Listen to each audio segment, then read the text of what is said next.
music. Hi, good afternoon, everybody, and thank you for joining us here today on this sweltering hot day in London in this wonderful air-conditioned Google office in King's Cross. I'm very grateful for Google putting on the air conditioning for us, so thank you very much. Welcome to NMPignite, our session here to explore where art and science meet to create truly great experiences. I apologise if I stumble over my words or if I trip over the stage a little bit. I've flown in on a last-minute flight from New York, which was slightly delayed, so maybe I'm going to be a little bit frazzled at times, but I'm going to do my best. For those people who are joining around the world on our live stream, good morning, good afternoon, good evening, depending on where you are. Thank you for taking the time to join us today via the YouTube link as well. So we're really pleased to be here with you today, and thank you all for joining us. It's a real delight to bring together a great panel of speakers exploring a topic that we really truly believe in, and share the insights that we have, share the thoughts that we have to help educate, inspire, and hopefully give you some actions that you can take away as well. So without further ado, let's see where we are. We're a couple of minutes late, so I'm going to cut my little section down a little bit, but if we could use this clicker, great. So we have a great panel of speakers that we brought to you today. Thank you to the speakers. I know how much effort it takes to prepare and put your presentations together and come here today and get up on stage. So in advance and on behalf of everyone, thank you for taking the time to do that. The speakers down here. We have a really great panel and a super packed agenda, so we're going to run through that very quickly. The panel is going to cover the areas that are really important in marketing, of creative, of media, of technology, data and analytics, and how all of that comes together to create truly great experiences. We've got Dave Rosowski, Joystick COO, I apologise, talking about creative. Our own Fred Maud, performance manager, is going to be talking about how it all comes together in performance media. Alan Portman of House of Kaizen will be talking about experience and how we can create truly great on-site experience. And James Sleaford of DQ&A will talk about how technology can bring all of that together. We're going to have a great panel after the break who's going to discuss how all of those things work in action in the brands that they represent. And then, not to be missed, at the end of the day, our keynote speaker, we brought a fantastic keynote to the stage today, which is Tupac Matir. He's the founder, creative director of Sator Studios, and you're going to be really impressed by the work that you see Tupac present. So definitely one to stick around for. The agenda's packed. We're right here a little bit late at the moment, and then we're going to crack straight on through 6 really interesting moments, 1 break, and then I'll be wrapping up. But before we do, I know that you'll have one pressing question, which is, do we have Wi-Fi? There is no mobile phone signal in here, one of the downsides of great air conditioning, but we do have Wi-Fi, and it's Google Guest, so if you want to take your devices, mobile phones, watches, tablets, laptops, and get connected, it's Google Guest, and there is no password. Just get straight on in there. And we'd love you to get connected because we want you to get involved as well.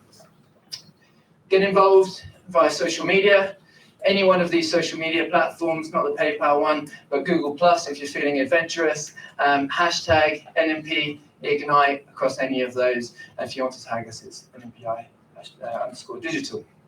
And then we'd love you to get connected mostly because we want you to get involved via Slido. Some of you will know what Slido is. If you go to sli.do in your browser, this is a way for you to engage with us, to share with us your questions, your comments, tell us what you're thinking and feeling, and I'm going to be using a tablet to read through those and share those with all of you together and with our panel and our speakers. So Slido, sli.do, I'll be coming back to that between each speaker, and the invite is NMPignite, hashtag NMPignite. Okay. Meet the speakers. So we're going to be talking about some really fascinating topics today, and you may want to talk to them in more detail. So the speakers will be available for you to talk to during the break and afterwards as well, outside on the round tables. And so please do go and meet those speakers, don't be shy. And then feedback forms. I believe in each of your desks, each of your desks, for your tables. That's the jet lag kicking in. There are feedback forms, and we'd love to have your feedback because we want to improve on this every time we do it. So please do give us your feedback. We'll also follow up afterwards as well.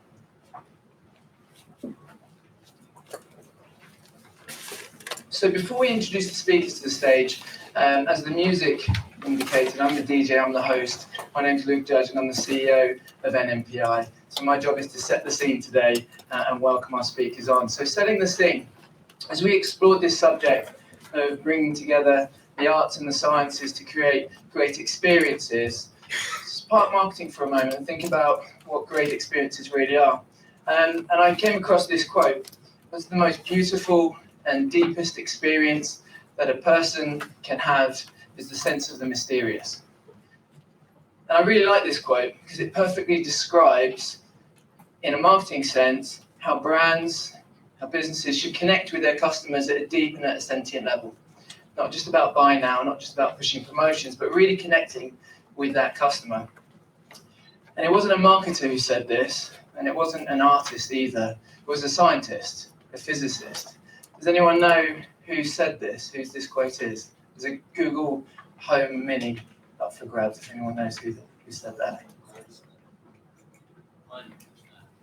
Einstein. Albert Einstein said that. One of the greatest minds to have ever lived. And he wasn't a marketer, but he understood people. He understood what motivates people, what drives them. And it turns out he knew a thing about marketing. And when we look at what mysterious really means, what's defined by, we see the first part here. It's about exciting wonder. It's about generating exciting wonder in people that makes them curious, that makes them want to lean in, that makes them want to know more. And for me, that's what marketing is all about. That's the first part of marketing. How do you capture someone's attention? As a young boy, I was growing up wondering how I could travel the world, drive fast cars, and have a big bushy mustache. And I wondered what it would be like to be Nigel Mansell. Some of you may know Nigel Mansell. And that sense of wonder really drove me to spend all of my hard-earned pocket money, my hard-earned paper round money as a young boy, practicing go-karting. And I would spend hours going around the go-karting track trying to be like Nigel Mansell. That sense of wonder of traveling the world, driving fast cars and having a big bushy mustache really motivated me to do something. Obviously, it didn't quite work. I'm not a Formula One driver. I'm up here with you today. But I thought it was a good example of how wonder can really motivate you. But of course, there are many different types of wonder. And in this room today, where they become relevant, is consumers who wonder, will this dress make me feel fantastic?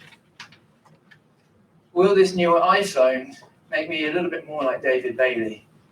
Make people want to look at my photographs more? I wonder if this theatre production will make my mum really happy on her birthday and give her a really memorable experience on her birthday.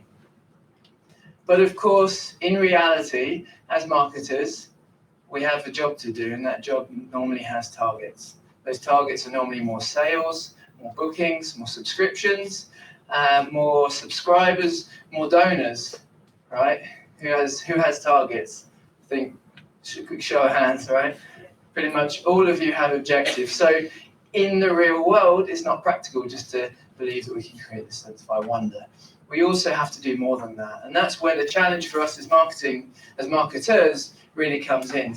How do we bring together the arts and the sciences with all of the other things that we're going to talk today about in such a way that we can lead consumers and the people that we want to communicate with on a journey where it starts with I wonder and it finishes in I do.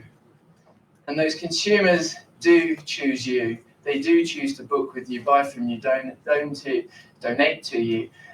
They do choose to come back time and time again, and they become lifelong loyal customers. And that, for me, is what marketing is all about, leading consumers on that journey. So that's enough from me. That's setting the scene. We've got a great panel of speakers, as I said today, who are going to talk to you now about that philosophical story in a practical sense. I forgot about that slide, so we'll skip straight over that one.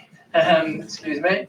And so without further ado, please join me in welcoming the COO of Joystick, one of the very finest digital and creative businesses on the planet, to come and talk to you about the creative aspect of creating great experiences. Dave Wazowski, welcome.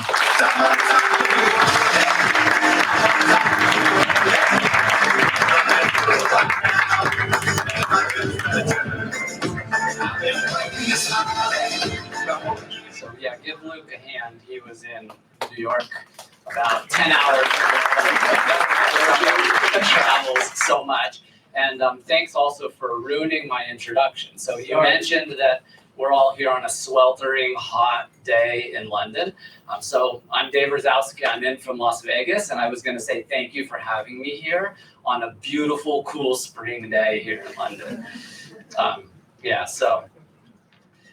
So I am, let me get to the beginning. So I'm Dave Wazowski, like I said. I'm with Joystick. We're a US creative agency, and we're excited to have joined NMPi and DQ&A, their family, to begin working to reinvent what it means to be a customer-centric digital marketing specialist.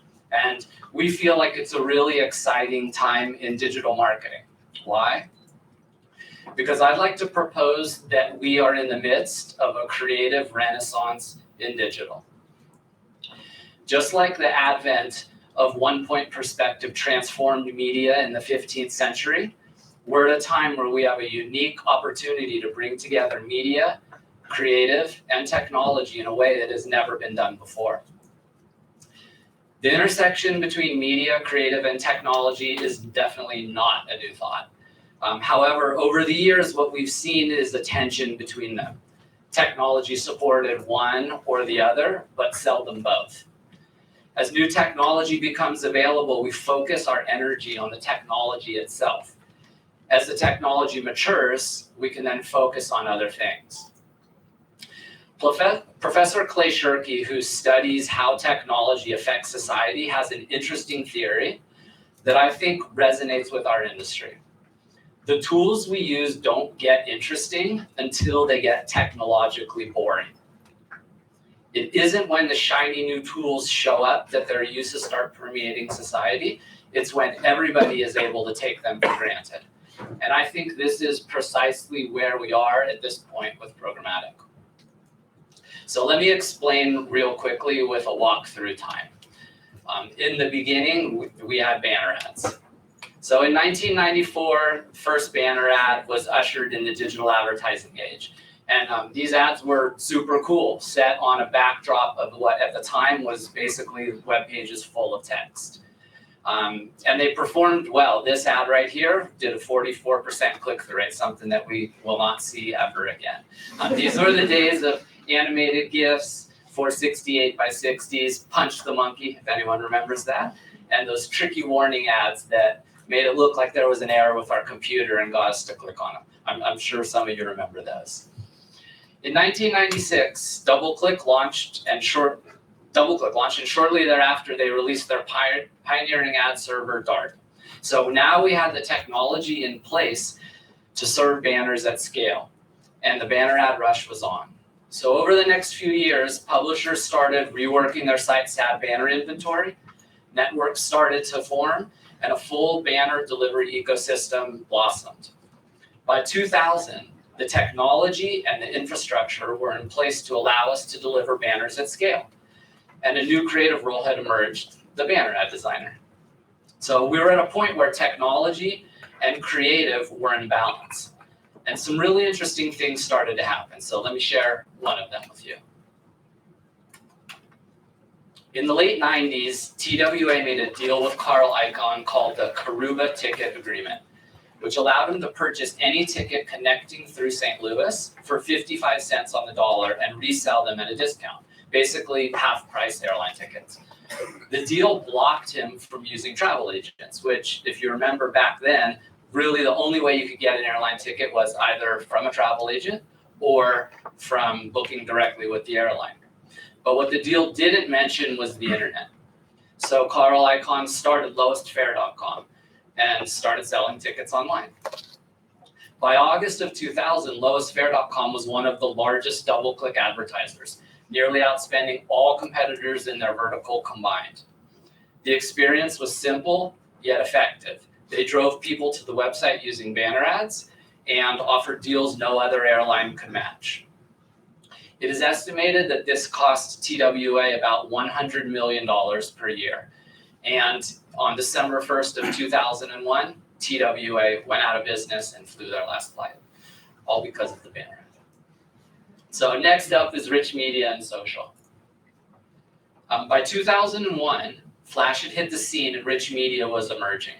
We had companies like PointRoll, iBlaster, who became MediaMind, who became Seismic, who's about to become something else, and Unicast, all racing to create the next great formats. Flash and rich media would usher in the age of high-impact creative.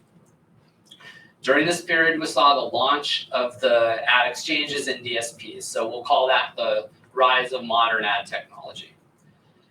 By 2006, social media was starting to reach scale, and the platforms were opening up to advertisers. So at that time, MySpace was still a thing. I'm sure some of you guys remember Tom.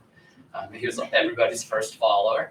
And Facebook was well on its way to reaching more than, I think, almost 1.5 billion users worldwide. So we had scale in ad and social technologies, as well as a proliferation of high-impact creative. And this set the stage for something big, which was the US presidential election. Now, I'm sure some of you have heard some variation of this story, but it really does illustrate well what we can be accomplished if we are putting together creative media and technology. So what might be a little bit hard to believe is that when Obama announced his candidacy around February of 2007, he was little known outside of the state of Illinois. It took his team about 8 months to ramp up their digital efforts, but by October of 2017, their website, My Obama, was dialed in. Their social activities were in full swing, and they were just getting started with banners. In January of 2008, Obama made a strong showing. That's when we do our first set of voting there, but he was up against some really well-funded candidates, and he had certainly not won the nomination yet. That month, the campaign placed 70 million display ads online, much more than any of the other candidates were doing. They used mostly Flash and rich media for this. And their goal was to drive traffic to the sites for donations and also for list building. In February of 2008, just 1 month later, Obama set a record in American politics by garnering $55 million in donations. By July of 2008, the campaign had raised more than $200 million more from just online donations. So, and then, as everybody knows, in November, we elected Obama our president, and this was become the first presidential election in the US that was won digitally. So the final leg on our journey through time is programmatic. In 2010, programmatic and RTV were still fledgling technologies. We saw the rise of the open exchanges and the beginning of the shift away from traditional IO-based media buying. In 2012, we got Bid Manager, and this ushered in a new era of programmatic delivery.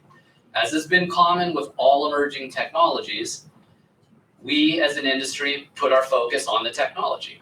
So first we learn how it works, what the possibilities are, training all of our teams en masse to be able to support these technologies, learning about delivery, audiences, data, and just about everything that's out there except for creative.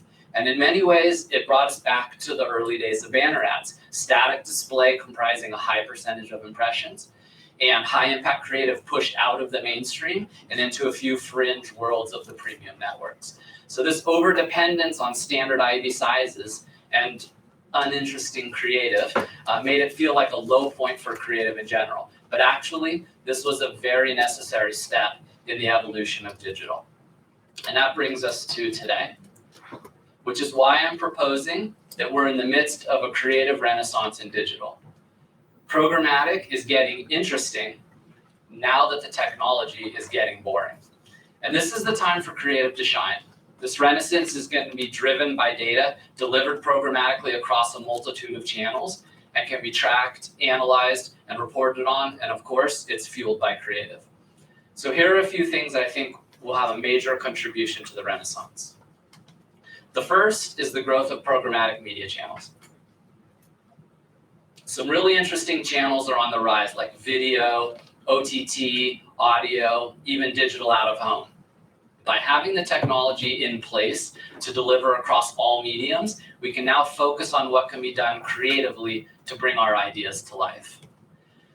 Publishers are going to give us the canvas that we need. Publishers need to take more responsibility for how ad inventory appears on their pages and ensure that ad serving experience is much more consistent and clean, one which balances experience and impact. We're also going to see scale in programmatic direct, which opens up premium inventory and increases our opportunities to deliver visually compelling creative. Creative will not only become more personalized, but it will become more personalized across all of the channels that we're working with. That's in contrast to today, where only about 3% of companies are buying display programmatically and always using dynamic creative optimization. This will drive experience in things like video and OTT that we're just starting to realize. High impact formats are going to make a resurgence. So this is something near and dear to the folks at Joystick. We're currently working to certify multiple high impact formats for programmatic delivery through the Google Marketing Platform. We're also working with our publisher partners to ensure we have the inventory available to serve these ads into them. Data, technology, and analytics will enable collaboration between media, creative, experiences in new ways. And I think this is actually what the Google Marketing Platform is trying to do. It's one of the primary drivers also for our partnership now with NMPi and DQ&A. So we know we cannot depend on the optimization of media alone to move the needle. Media enables us to reach the right person, but when you reach them, it has to be a great experience. Creative is the answer. Creating experiences that delight the user is the answer. There's never been a better time where we've had more powerful tools to deliver experiences that delight our audience. Together, we can make this creative renaissance a reality. So thanks for taking the time to listen, and I'm going to leave you with a short video clip of what Joystick is doing with shoppable ads, augmented reality, and voice.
Hey there. Things like, Alexa, turn on the lights, and see what it's like to control your home hands-free. Alexa, set the mood. Okay, good lucky charm are you? Is this weird? Did I make it weird? I made it weird.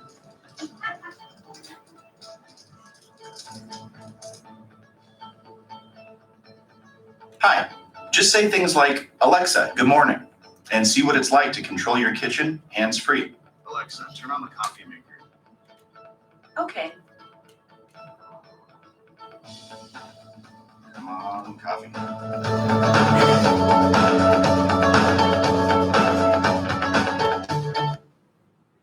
Excellent. So some really nice stuff there. Thank you very much.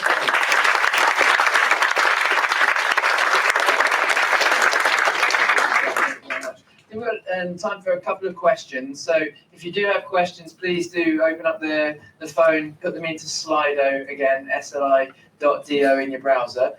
Whilst you do that, thank you very much, Dave. That was very, very interesting and inspiring to see the creatives that are coming as well, the high impact creatives, the ones that are here, but also the ones that are coming.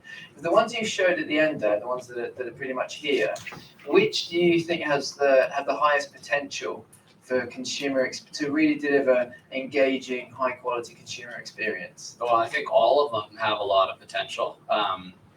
I think that the shoppable experiences are going to make most sense right away. Yeah. Stuff that works well within retail. I'm extremely excited about what voice is going to be able to do. The work that we did with Amazon, which is also who has the voice technology, is been really well received by a lot of people. And I think eventually the ability to talk to the ads and customize ads based on that is going to be super interesting. I must make sure you speak to Google after this as well about that. How much I know. Yeah. Can we arrange that, please? Well, unfortunately, that's the example we have. I'd be happy to do something also. Has anyone got a question they'd be happy to shout out, or we have a microphone as well? Does anyone like to ask Dave a question once we have him here? Lisa, you're looking at me at the back there. All right. Check Slido. Check Slido. Okay, I'm checking. Oh, I've got one. Thank you very much. How do we stop personalization from being creepy? Because that's the problem, isn't it? As marketers, we walk that really fine line between consumers who want us to be relevant and have a relevant conversation, but they don't want to say, "Oh, that's creepy." Yeah, the word creepy has been used for quite some time. I'm not sure whether creepy is what people think that personalization is. I think that sometimes personalization that's not done well is what creeps people out. So understanding where the customer is along on their journey is very important. And what's interesting is marketers, if you ask a marketer, they're always going to tell you, hey, this is a customer-centric experience, or we're doing customer-driven things. But if you ask the customer, typically they're going to say that the brand that they're interacting with maybe isn't really understanding them as well as they should. And we see this manifest itself quite a bit in things like being sold a product that you've already purchased, or being asked to whether you want to go on a trip that you just took. I think that getting rid of these creepy types of things will definitely help, and that takes understanding the customer journey. Yeah, good, thank you. And let's see if has anyone else got another question they would like to ask? Great, thank you very much. Awesome. Thank you, Dave. That was fantastic.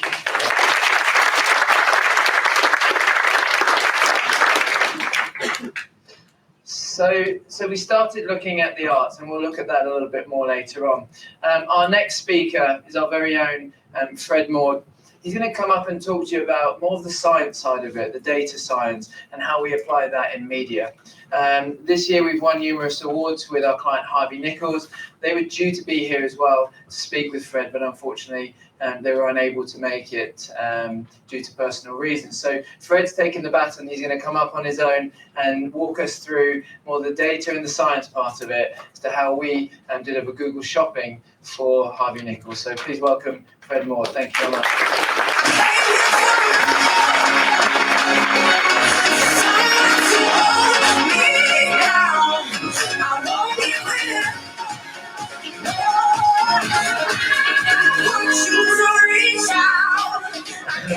Thank you, Luke, for the introduction. That was really, really great. And I hope everyone has a fantastic day today. Dave's kicked us off emphatically. I've learned some amazing things already about the timeline of creative that I had no idea about before. So my job today is to take you through what customer experience means for media. And originally, as I had planned to go through it with Steve from Harvey Nichols, I'm going to struggle with the case study side of things, so bear with me while I go through that. My main aim for today is I want you to leave understanding what is important about customer experience in media at 3 different scales. So that's our top level right down to a micro scale. I want you to be able to go away and understand how to implement a granular shopping structure and understand why you will want to do it. And finally, I would like you to go away wanting to make a difference to customer experience. So without further ado, I'm going to get going. So customer experience in media. It always comes back to the same phrase for me, and that is this: the customer is always right. Now, I know that there's going to be people in the audience today who disagree with that statement, and in fact, I've spoken to some of the people beforehand who disagree with it. But I'm here to tell you that it doesn't matter. At the end of the day, it doesn't matter if they're always right, sometimes right, or never right, because they are our business. And we need to listen and act accordingly. So what I want to do is take you through those 3 levels that customer experience matters to us. So that's at the industry level. I want to go through the big picture stuff, and then come down a level and say for you as a brand and for the brands we work for, why it matters. So that's the advertiser level. And then finally, right at the bottom, I want to look at the campaign level. So this is more the science side of it and what it means for your performance. So let me get going with the industry level stuff to kick off, the big picture. So if I may, I want to start with a question, and it is this: who here has had a bad ad experience in the last month, whether it's irrelevant or misleading? Can I have a show of hands? It's good. I hadn't planned for what was going to happen if no one put their hands up. But here is one example I had recently of an ad that popped up, and initially for me, it was irrelevant. The reason it was irrelevant is because I've never flown first class. I only ever fly EasyJet, that's a fact. And then on top of that, it was also very, very misleading when you got down to it. And there were kind of comments all over the place that it wasn't fake, it's not first class, which ironically would have led me to buy it more. And then the problem is that these are not uncommon. They can be found all over the internet. Now, if I take you back to what I said at the beginning, the customer is always right. And they're telling us something. And it's these exact sort of comments that you find all over the internet, coupled with the fact that global monthly active desktop ad blocking has grown 400% since 2013, that should send alarm bells ringing around the room. We, as an industry, have the most to lose if we don't get our ad experience right. It's a fuel for a lot of free content on the internet. It's the fuel that actually powers many of our businesses, and it's also the passions of many of us in this room. So if we don't get it right, then we have the most to lose. The bottom line is that experience matters for the industry. So I'm going to take you down another level now, and I'm going to talk about the advertiser level. And again, the customer is always right. Only now they're more right than ever. Now, I know that you probably all had conversations, probably in the last week, about attribution and whether you should attribute a sale to that media channel or whether you should attribute the sale to actual good customer experience that's built up over a long, long period of time through brand loyalty. And I'm here to say, and I'm sure this is going to ruffle a few feathers, it doesn't matter, because at the end of the day, as long as you're driving customer experience through all your touch points, then the customer is going to be willing to pay or willing to buy. Just make sure that you're paying each channel an appropriate amount of money, otherwise it could run away with itself. So they are more right than ever. Why are they more right than ever? Well, they've got more power over our business than ever. They've got more chance to actually influence what we do than ever before. And this is down to 3 major things. Firstly, they have a wealth of choice. If you're not offering the ad experience that they want, then there will be someone else out there who is offering them that experience. Secondly, they have an ease of switching. Like never before can a person just switch from one company to another through the digital sphere, and they'll probably get a nice little incentive through an ad online when you're not appearing there. Finally, influence. Nowadays, one bad comment, one good comment can make or break any of your campaigns. So you need to make sure that you're getting those good comments and not those bad comments. Really, the bottom line is if we don't listen and give people the ad experience that they want and someone else does, then you will lose them. The bottom line, experience matters for your brand. So the final level I'm going to do, I promise this is the last time I do the customer is always right as well. It's not going to happen again, is campaign level. And what I'm going to do is I'm going to take you through what it means for your performance. So again, the customer is always right. Only now, you just need to find them. So here's the thing. It's like someone is always willing to buy from your brand, but finding them within budget can often be tough. And ad experience isn't just about being new and creative. I'm sorry, Dave, it's not all, but it mostly is. It's also about making sure that you are maximizing your performance with what you've got. So with the message being equal, How can you maximize your performance in your campaigns? So I guess the way that I like to think about it is that ads are a little bit like Marmite. Some people are going to love your message and other people are going to hate it. The only problem is the digital Marmite is even more complex than that, and it changes in space and in time. So to actually find that person who loves your ad and to convert them and ignore those people that are going to hate your message and not convert them, there's only one answer to it. And that is to be granular. You have to be as granular as possible in your campaign setup so you can maximize those people who are going to love your message. On top of this is breaking down silos. You need to find out who your partners are and make sure that you're working together with them to make sure that you can offer the best experience to the customer. You need to be integrating tech, AI, automation where possible to make your campaigns stronger than they were before. And this is all pinned together by strong analytics. You need to be able to analyze what you've done and make sure that you don't either make the same mistakes or you improve on what you've done. Really, at the end, experience matters for your campaigns. And this is because experience is directly proportional to customer experience. And this is really the key. You've heard the old saying, look after the pennies and the pounds will look after themselves. Well, it's really a case in customer experience that if we all look after our campaigns, then the industry can look after itself.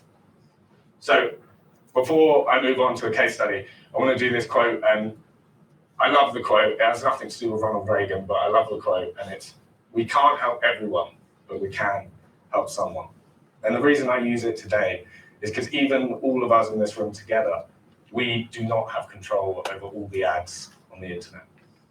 But we all have control over one piece of the internet or one piece of the ad space. And we need to make sure that we're giving our customers the best experience on that bit of ad space and encourage others to do the same.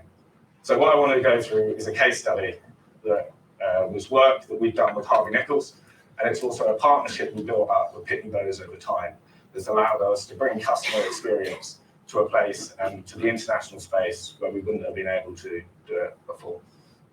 So at this point, Steve would have come up, but I'm gonna wing it. So Harvey Nichols, they were obviously a very well-known brand in the UK, and they were looking to grow internationally. Now, they had a few issues in growing internationally.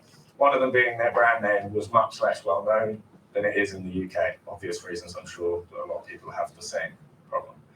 On top of this, they had tried to do paid search ads internationally before and failed. And then on top of this, they also have a very, very small team, and it means that they lack the time and resource to actually put the money in. So this is the industry level challenge. On top of this, we were actually presented with a very unique challenge. They partner with a company called Pitney Bowes. And Pitney Bowes are a technology provider, and what they do for Harvey Nichols is they allow their site to be localized in every country, even where their pricing normally isn't. So if you go to the Harvey Nichols website in the UK, you're greeted with this, and it says £42. If you log on from anywhere else in the world, it will be automatically updated based on your current IP address, your FX, the live FX rate, and also any shipping costs or anything extra that need to be included. And this is fantastic, because what it means is anyone, anywhere in the world who goes to the Harvey Nichols website is greeted with great user experience, a currency that they understand and that they can relate to, and they know immediately how much they're purchasing for. The problem that occurs here is because there's no live feeds in each country and it's all provided by an API, that you can't actually promote this through your media. You can't use it on Google Shopping. You can't use it through dynamic display ads or dynamic social. So we wanted to try and close the loop in on this. Finally, so this was us closing the loop. We're actually bringing together the fact that Pitney Bowes have provided the technology and that Harvey Nichols have got this great website, well-known brand, and we were closing the loop to provide them with media. And on top of this, we also wanted to overcome these universal Google Shopping issues, which were, if you have got a site that regularly changes its stock, you tend to rely on this everything else group inside your Google Shopping campaigns, which is kind of like a net, it's a bucket that captures any of the leftover products. And if you rely on this, you can't actually analyze your campaigns properly, and you also can't bid granularly down at the individual product level. So also doing this, what people tend to do is bid over a lot of products with one bid. This leads to you showing old stock, tend to show the cheapest product, and you're also not going to show your top performing products. And the final thing that we wanted to overcome was we wanted to get back control of search time terms. Google Shopping doesn't give you keywords, which means that you don't always have a chance to actually control your search terms in the same way that you do with paid search ads. So to recap, we wanted to overcome the industry challenges Harvey Nichols had by expanding out internationally in a cost-effective way.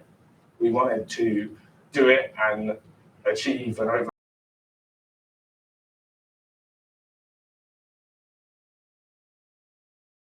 all of these challenges in Google Shopping. So, a solution. We ran it internationally on a performance model, a fixed CPA. So that meant for them, it was risk-free. We fronted all the media spend, so there was no worry about us going out and retesting Google Shopping and paid search where it hadn't worked before. On top of that, our partnership with Pitney Bowes allowed us to plug into their API and actually regenerate all the shopping feeds live in real time, really often in the day, and push it back out to Google Merchant Center and out to Facebook and other media sources. So we're now offering the customer the same experience they have on site in their ads, in all of their dynamic ads around the internet. Finally, we plug this into our Google Shopping engine, and our Google Shopping engine has one sole purpose. And that purpose is to drive campaigns granularly at scale.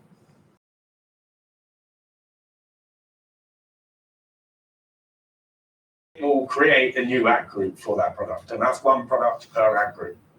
And it will set a bid so we can test to see how that product's going to perform in the future. If it's not a new product, what it will do is it will make a product optimization based on its previous performance. So it'll say, okay, well, this is what the bid will work for you. And on top of that, it will analyze search terms. We can apply negative keywords to individual products with this structure. And we can also take higher performing products and put them into campaigns with higher bids, and lower performing products and put them into campaigns with lower bids. And what it means is that ultimately we have an optimal bid for each search term and product combination where other people wouldn't be able to do that before. We overlay this with our audience strategies, granular audience strategies, to build you a whole granular picture of running Harvey Nichols Shopping end to end. Essentially, we'd overcome all the challenges we wanted to, and the results spoke for themselves. We delivered it risk-free at an ROI of over 1,000%, increased international revenue by 420%. And half of them were new users. And we did this just by looking at what we've got, looking at our partnerships and the technology we had, and saying, how can we improve the customer experience here to make sure that we can run this campaign at scale for them internationally. But the thing is that everyone else needs to go away and do it to their own campaigns, otherwise it won't work. So the customer is right, and we will need to make sure that we're hitting the right person in the right place at the right time with the right message and even the right price. You need to go away and you need to be granular. You need to make sure that where possible, you're doing new and creative things to your campaigns so you can stand out from the rest of the crowd. You need to be inventive.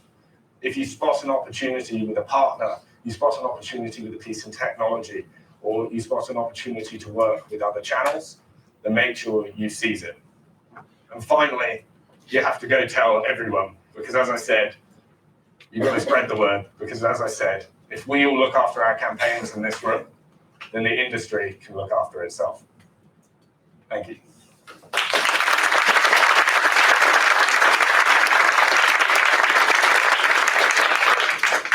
Well done, thank you very much. If that was you winging it, you can be my wingman anytime. That was excellent. So really fascinating conversation there around how a really granular approach to campaign management can deliver real results. That and I'll start with questions, and if you do have any questions, please, it's sli.do, hashtag NMPignite. Question that we do have is, you've given a very specific example in the shopping space, in Google Shopping. But what are the key learnings that you've taken from your approach that you could apply into other forms of media and other forms of connecting with the consumer? So something that we're actually working on as we speak, and it's not something I put into here today, is taking the same feeds that we've developed in each country and putting back in the performance data that we've developed. So from whatever channel that is, we know that in, say, I don't know, Australia, a certain product is performing in a different way than it does in the UK. And we can then feed it back into our social campaigns. We can feed it back into our other shopping campaigns. We can feed it wherever we want. And most importantly, this data is going to actually get fed back to Steve at Harvey Nichols, because at the moment, a lot of what they do is they build their product set for the UK, and then if they sell internationally, that's great. But what he wants to start looking at is, okay, we need to actually pull out products and buy them based on them selling in Australia. So yeah, we're using feeds to drive social campaigns. We're using them to also improve on our AdWords campaigns, and further than that, we're using them to actually make business decisions for Harvey Nichols. So all feeds, granular Yeah, it's all feeds. Back in. Back on the Google Shopping subject, so people in the room may or may not know about a recent proposition by Google, which is the CSS product. Would you like to tell people a little bit about how your approach here, what the CSS product is for those who don't know, and how your approach here can perhaps relate? It might be interesting to a show of hands now. Does anyone know? Who knows about CSS, like competitor shopping services? So recently, Google opened up their Google Shopping space to competitor shopping services. What this means is old people who used to actually just run comparison shopping sites can now push ads through the Google Shopping space. So that means that it's not just Google ads appearing there, but it's also ads coming from other sources as well. You get cheaper traffic this way, so it's quite groundbreaking because you can actually have cheaper traffic than you could if you were doing it through standard Google Shopping. And yeah, I mean, that's it. At the end of the day, it's cheaper and it is quite groundbreaking stuff. We've latched onto it. We've actually developed our own site called Buy, and we're trying to actually make a big push for this. In the delivery side, so if I went back to my diagram, once we plugged our CSS into our Google Shopping engine, that bit would work exactly the same way. We run the campaigns exactly the same way. But yeah, for anyone who hasn't heard of CSS, please go away afterwards and read up on it. It's really quite fascinating. Excellent. Are there any other questions? This is perhaps a little bit behind, so are there any? Yes, please. I would be interested to know how you pull the feed from Harvey Nichols. Is that including marketplace as well? Is it literally everything on their site? So we pulled pretty much everything on the site, and then what we do is we use Pitney Bowes again, who have essentially another database that tells us which products they can ship to Australia and which ones they can ship to wherever US, and it changes by country. So I guess that's another aspect. It's kind of a filter. Some marketplaces wouldn't have been used because they wouldn't have been able to ship. So they can pretty much all ship through Pitney Bowes. That's one of the great things that they do. They make a global logistics company. I'm asking where a marketplace Oh. is Harvey Nichols. Yeah. So I'm just trying to understand whether we would have been included in it or not.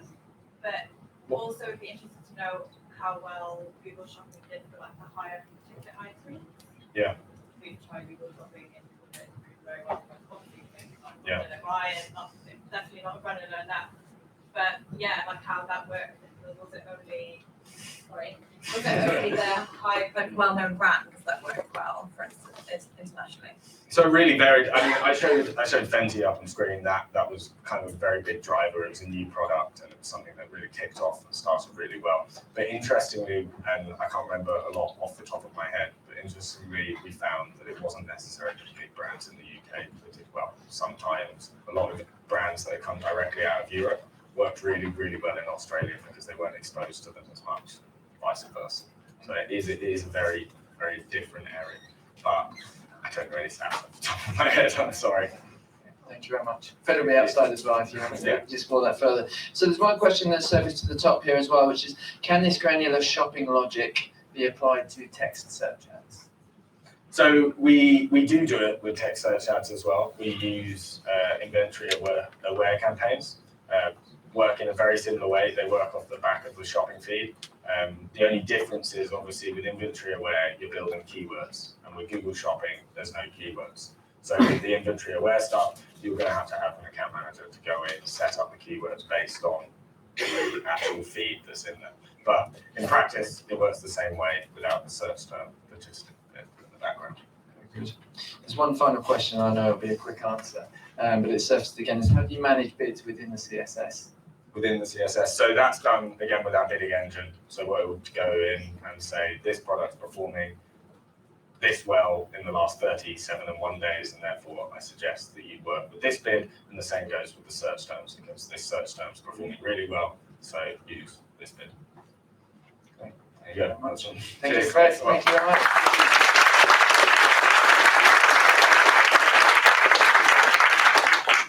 He's a natural. Just a quick one on the questions. So there were some further questions that came in after the first session with Dave. What we will do is, if we're not able to cover the questions at the end of the session owing to time, we'll be writing all of those up afterwards and sharing them with you. If your question wasn't answered, then please we have the break or afterwards. You're very welcome to speak to the speaker as well. So we've explored the creative, the art side of it, and how we create that sense of wonder, and we get that consumer curious and to come and learn more. We've explored with Fred more of the science side of it and data and how we work all of that together to really engage with that consumer. There's a really fundamental part which comes next, and that is when the consumer is with us, when they're on our properties, on our websites, in our apps, how do we give them a truly meaningful and engaging experience that compels them to want to move to that I do moment. So our next speaker is an absolute specialist in the art of customer experience optimization. So please join me in welcome Alan Portman from House of Kaizen.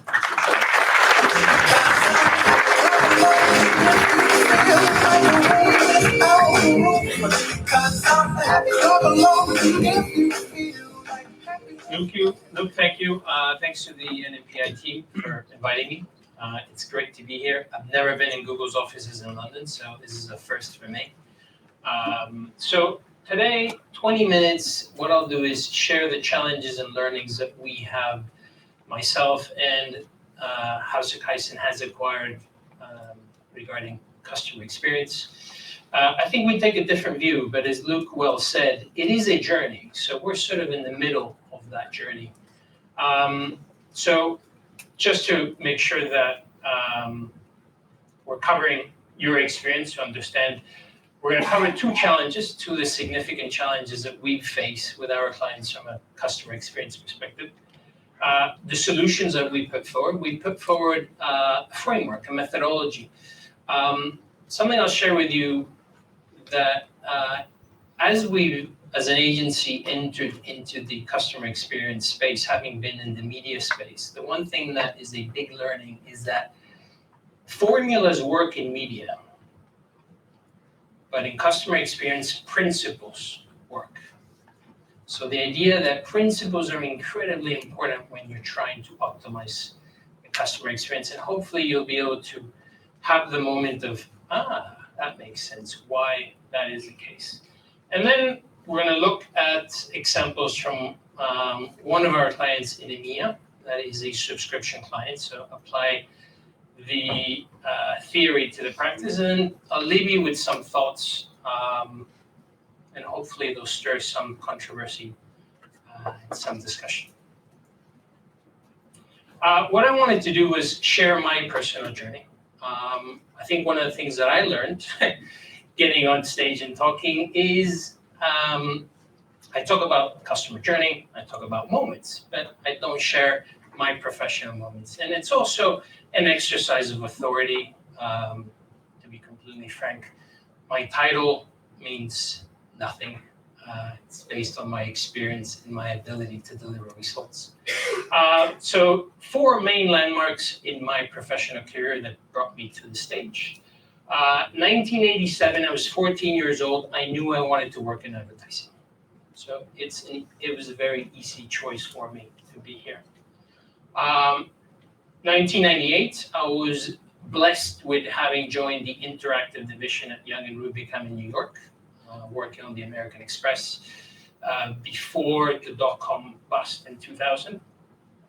2003, my business partner David and I decided to give entrepreneurship a try, and we launched an agency called WebLiquid.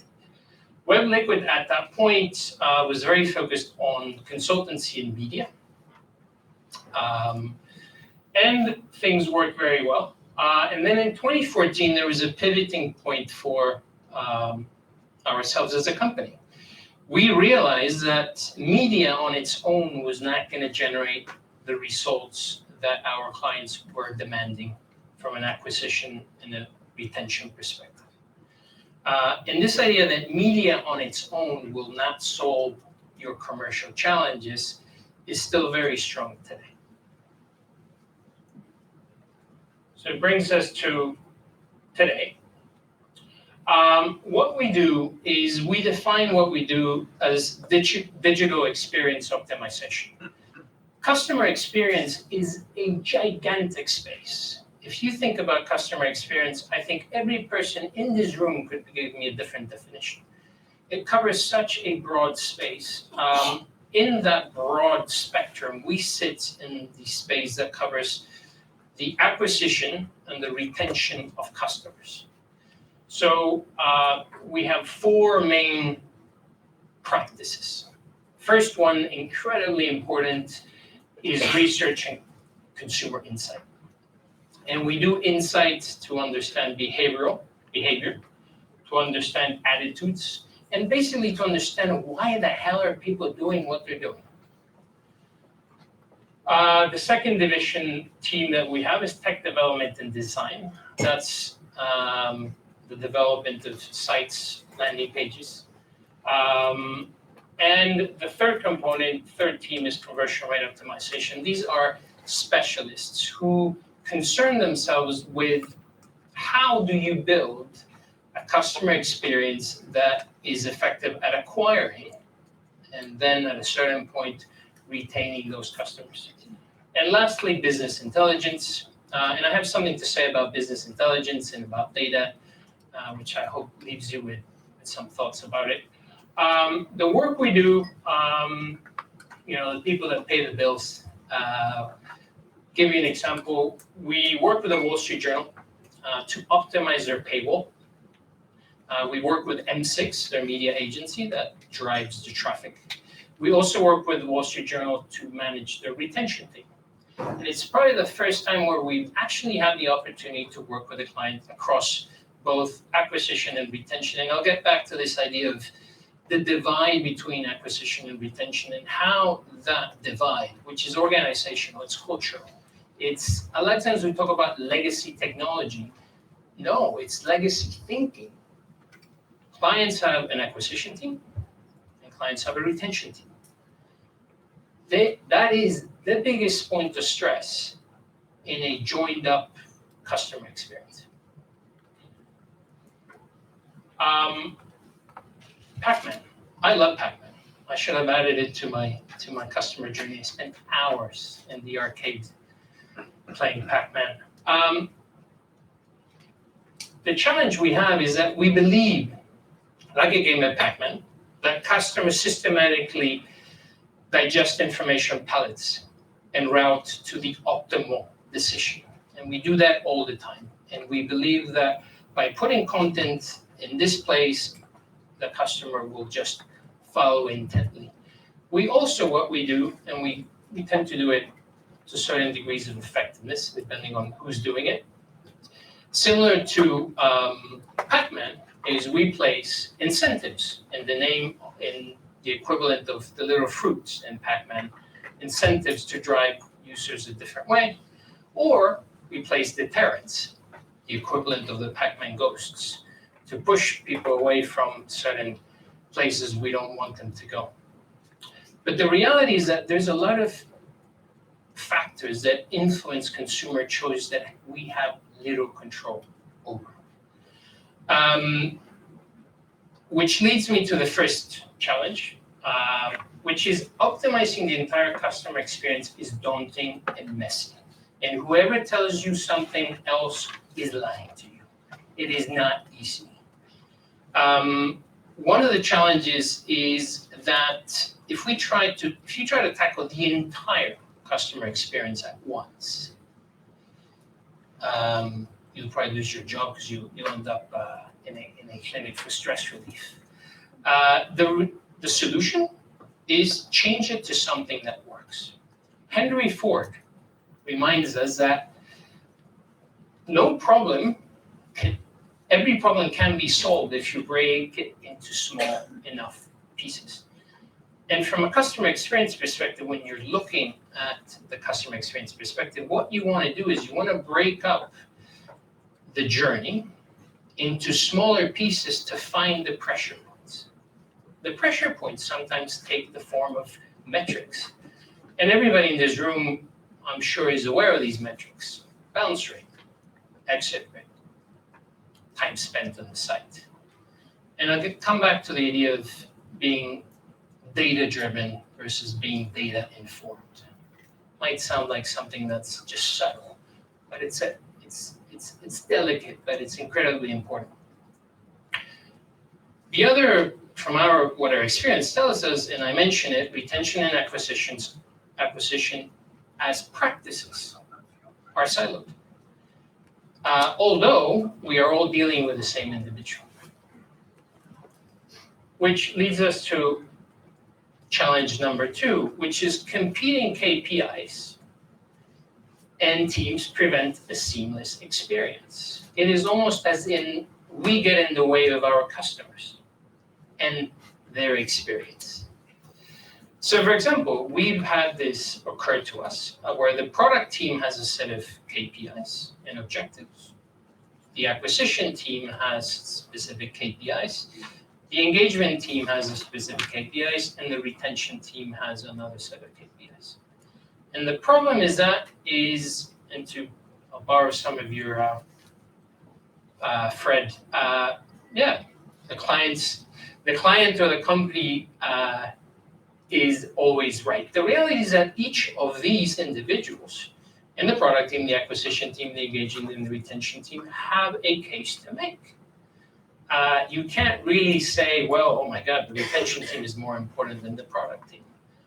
If you do that, then you don't have a seamless customer experience. So the solution that we've developed, and again, back to my point about principles over formulas, is the asset optimization model. And the asset optimization model simply looks at 6, something funky with the numbers, sorry.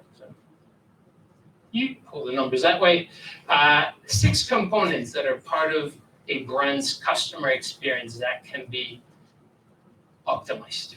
The first one, customer interactions, what people are doing. Paid and earned media, that is an asset because you're investing your money. In the case of earned social, it is even a bigger asset.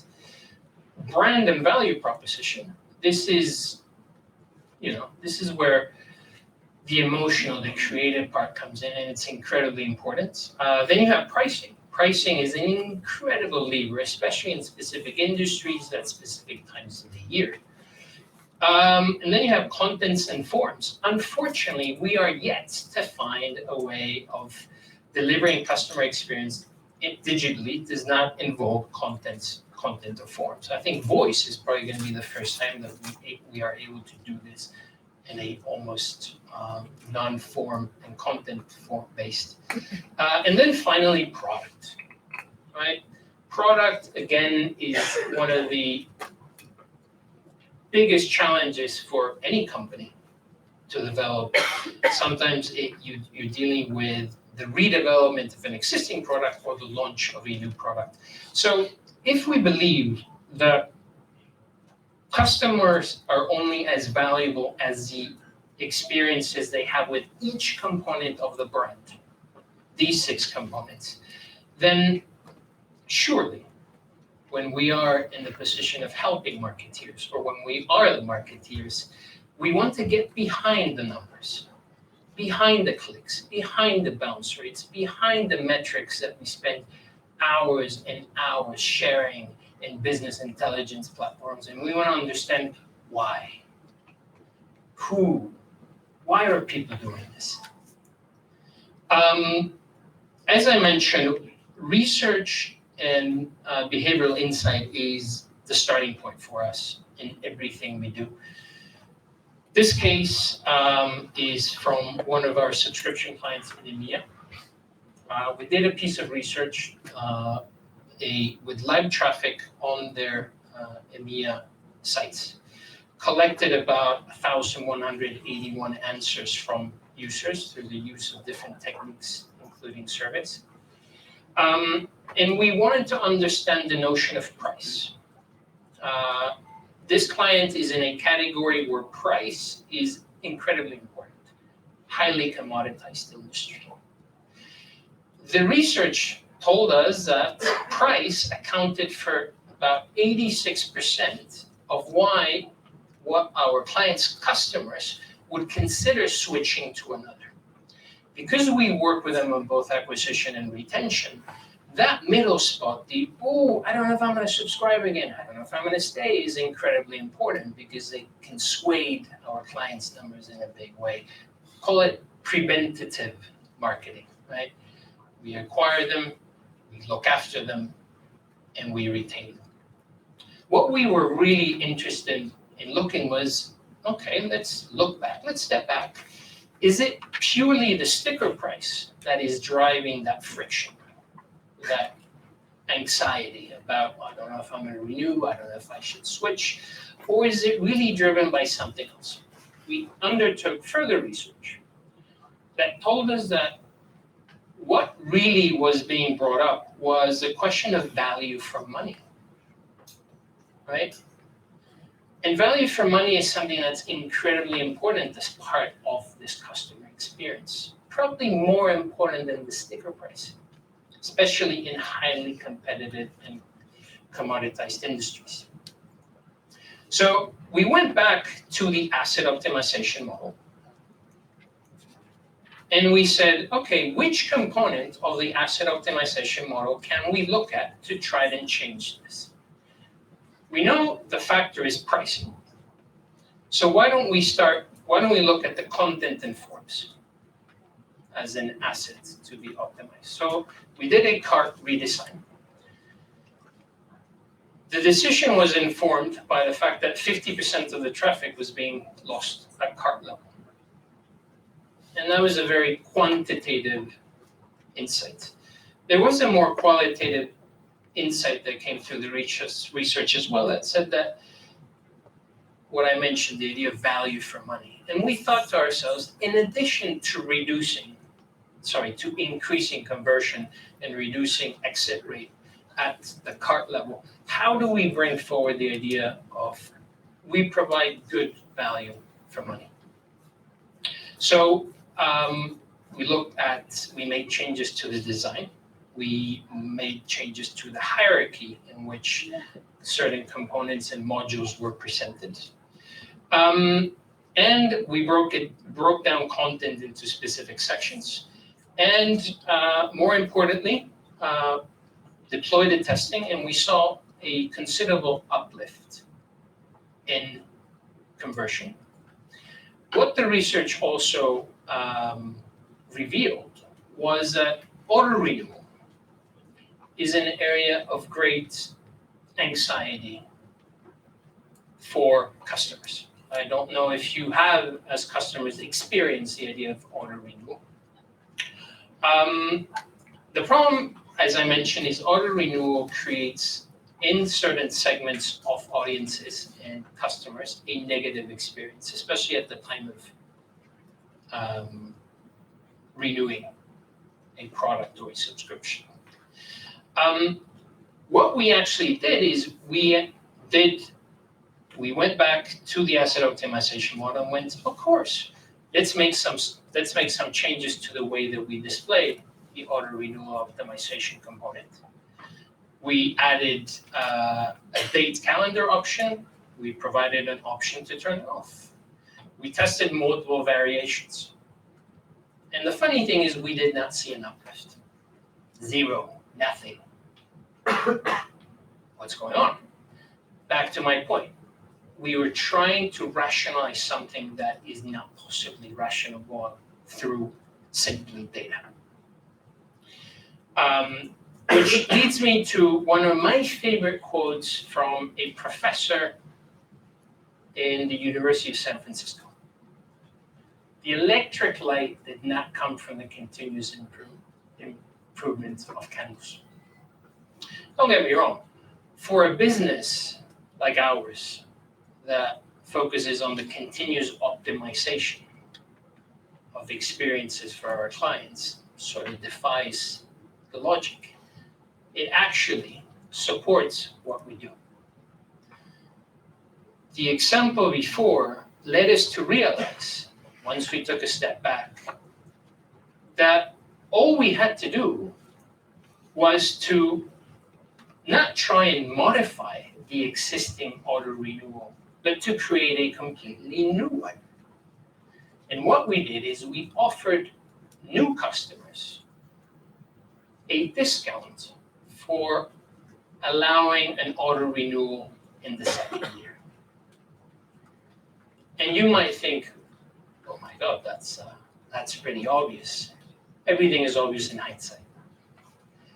The reality is also this, is that insight did leave me with a very important thought, and it's something I want to share because I think as an industry, we have a danger, having been in this industry for a while, we have a danger of focusing and overselling things like it's the end of the world.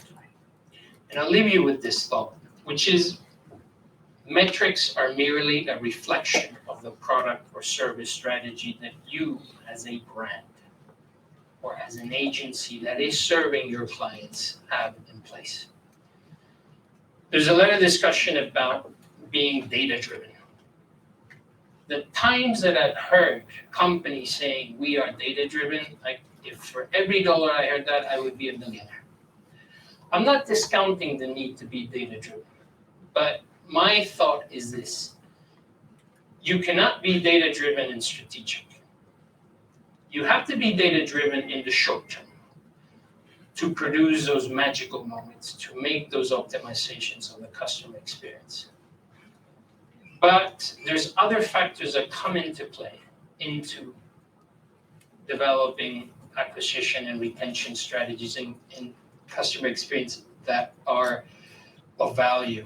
And I would suggest that it's more about, in the long term, about being data informed. So be both data-led and data informed. And we have put in place, we have worked with machine learning, so-called artificial intelligence. And I'll tell you the one thing, the best work we do is the work that comes when our people and our clients are emotionally intelligent. And emotional intelligence is something that this industry is in great need for. And it's something that no AI is going to be able to deliver.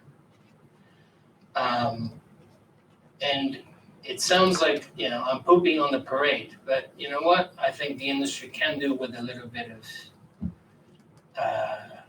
bit of appreciation for the things that have brought us to this point.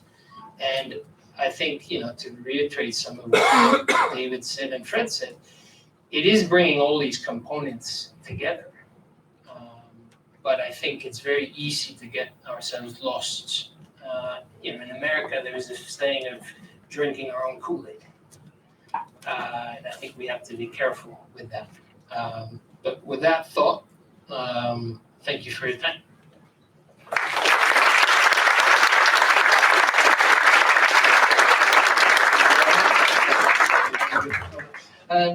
So thank you very much, Alan. That was fascinating, some useful insights there and some actions to take away.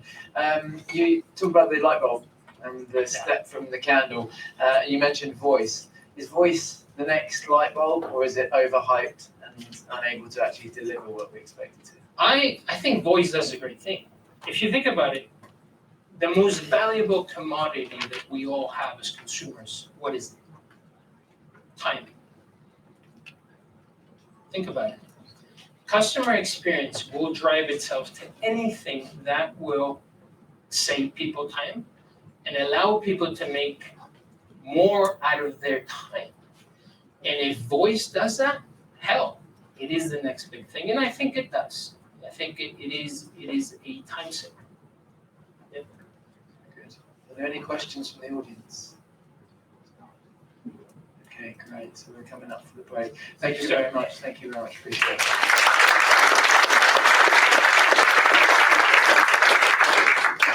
There will be questions that come up through Slido, and again, we'll answer those afterwards and share the insights from there. So we're at the break. We're a couple of minutes behind, but we're making good time. After the break, we're going to take the break out there. There's some food and some drinks, carefully prepared by our friends at Google. Thank you very much for that. And then after the break, we're going to come back and we're going to have superb panel discussion, and we're going to welcome Claire Rampton from Beryl up onto the stage. We're going to welcome Elizabeth Vince from Google, and Amy Lee Cowie from Charlotte Tilbury, along with our own Craig Brown from NMPI. So a fantastic panel discussion, and we'll also have James Sleaford from DQ&A talking about how technology can bring all of these things together. So a very practical and actionable session. So we have 10 minutes break, so please head on outside and we'll see you back here in 10 minutes. Thank you very much.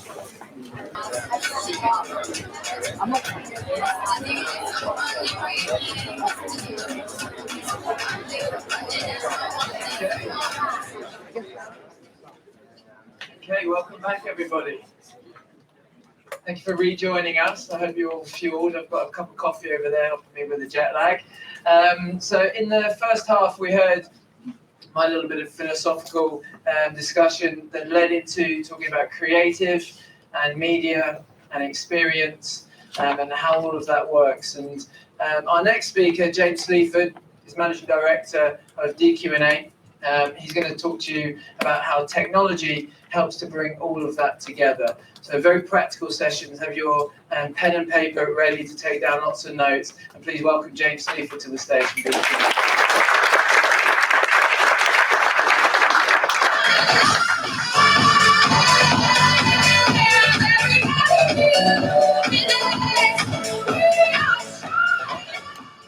Thank you very much.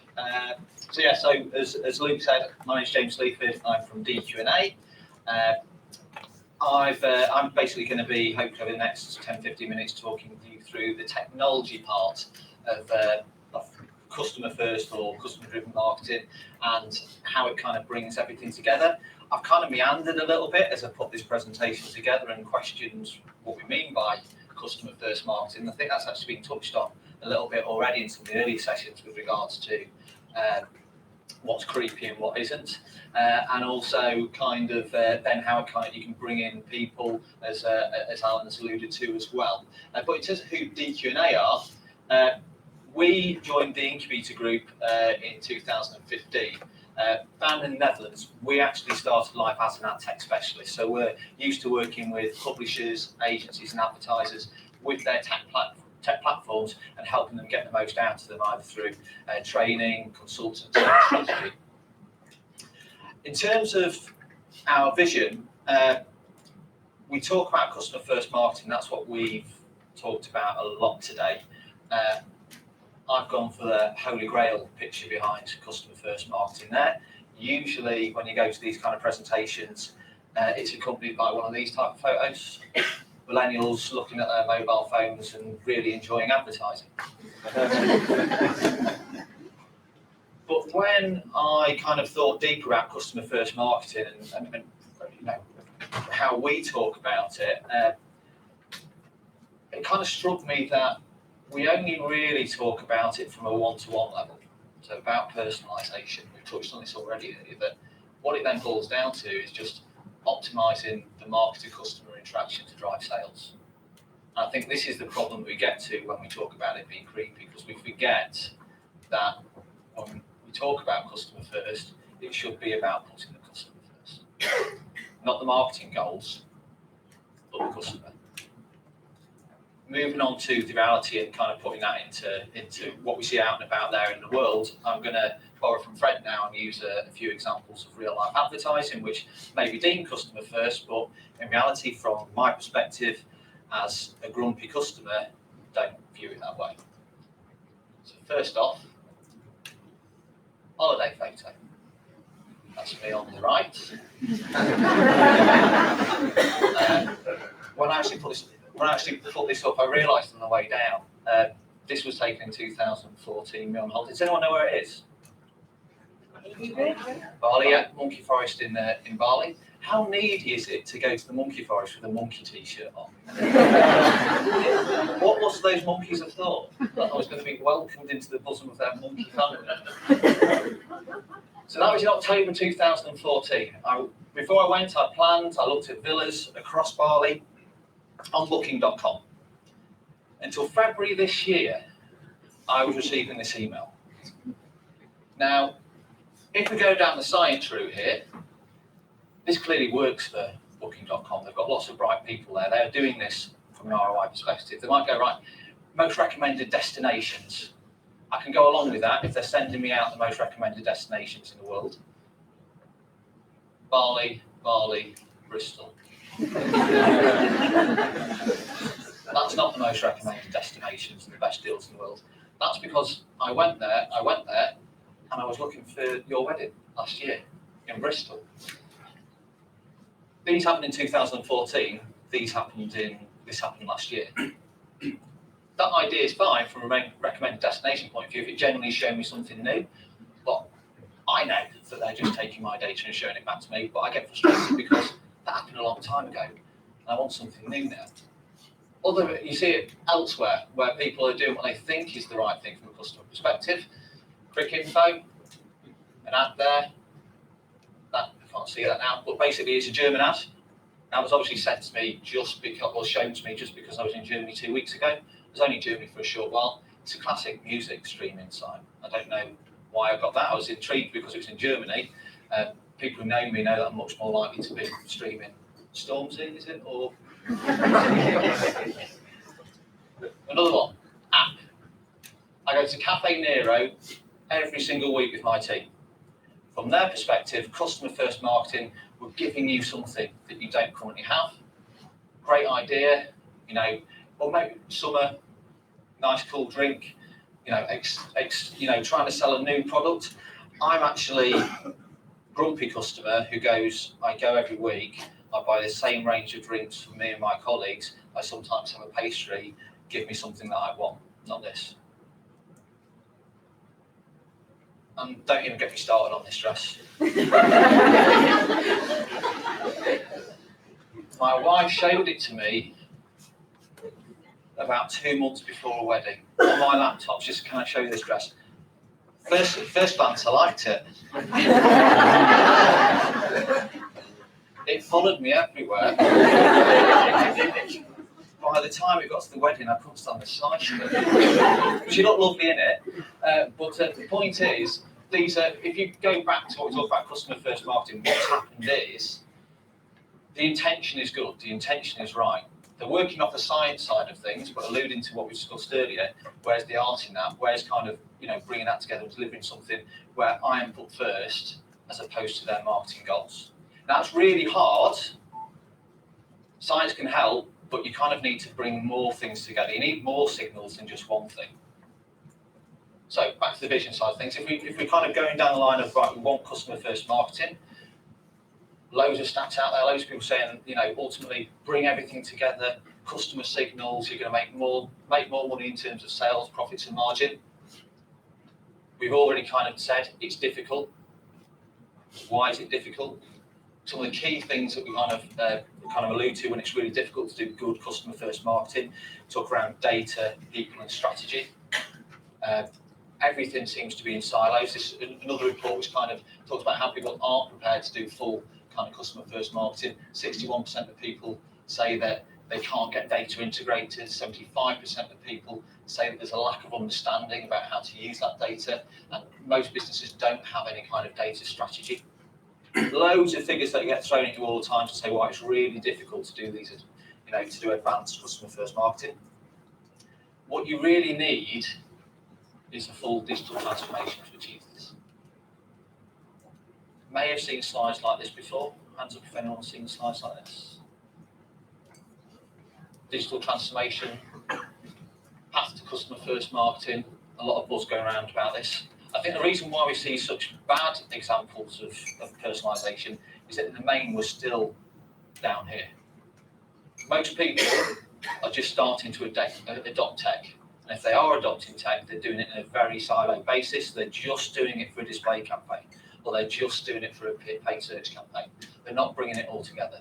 The trick is for businesses to slowly move from being media-centric to adopting tech, so they become tech-centric, and then make it really work for you. Move on to a data-centric model where you are actually bringing everything together through all channels. You've got everybody working together. That's when we get to the data-driven marketing side of things, and hear exactly what Alan was saying about there is a personal element to that as well, but you've got to kind of make these steps and bring everybody on the journey within your business. We talk about, at DKNA, we talk about the 6 Ps of digital marketing transformation. So I'm going to focus mainly on the platform side of things today, so I'll walk over this side. On the platform side of things today, because we're just talking mainly about technology, but it will not happen if you don't have a plan in place from the top down. I don't know who mentioned about the fact that ultimately you're always going to have short-term business goals. While you have departments, it very quickly shifts. You might have a big idea to go down a big long conversation about changing your attribution models, but when the push comes to the shove, an individual in an area is going to resort to type, and that's why we always end up in last click model again. People, making sure you've got the right people in your organisations to do this. If you're really lucky, you'll have a lot of people with the skills in the organisation, but you might need to change, the roles they have. You need a lot of people that can work across teams. You'll need the right partners in place. If you've got agencies, you need to make sure that you're aligned with them so that their goals are your goals.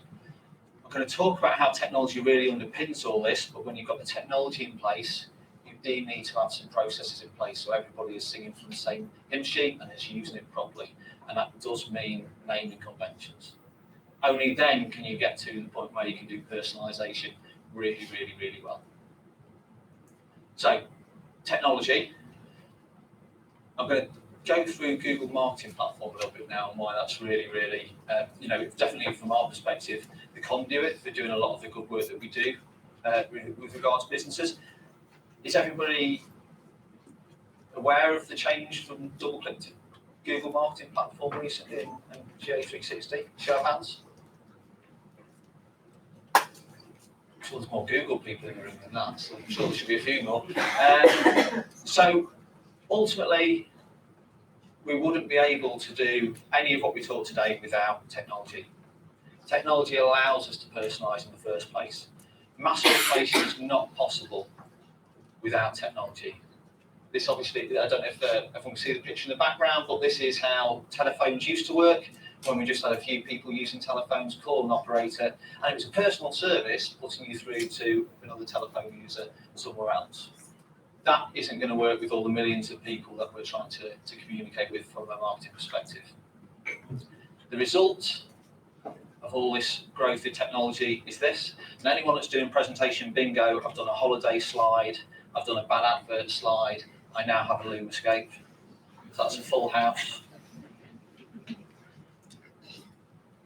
But when it comes to actually trying to pull that together and do something that makes sense across an entire business, across every single channel, it simply doesn't work.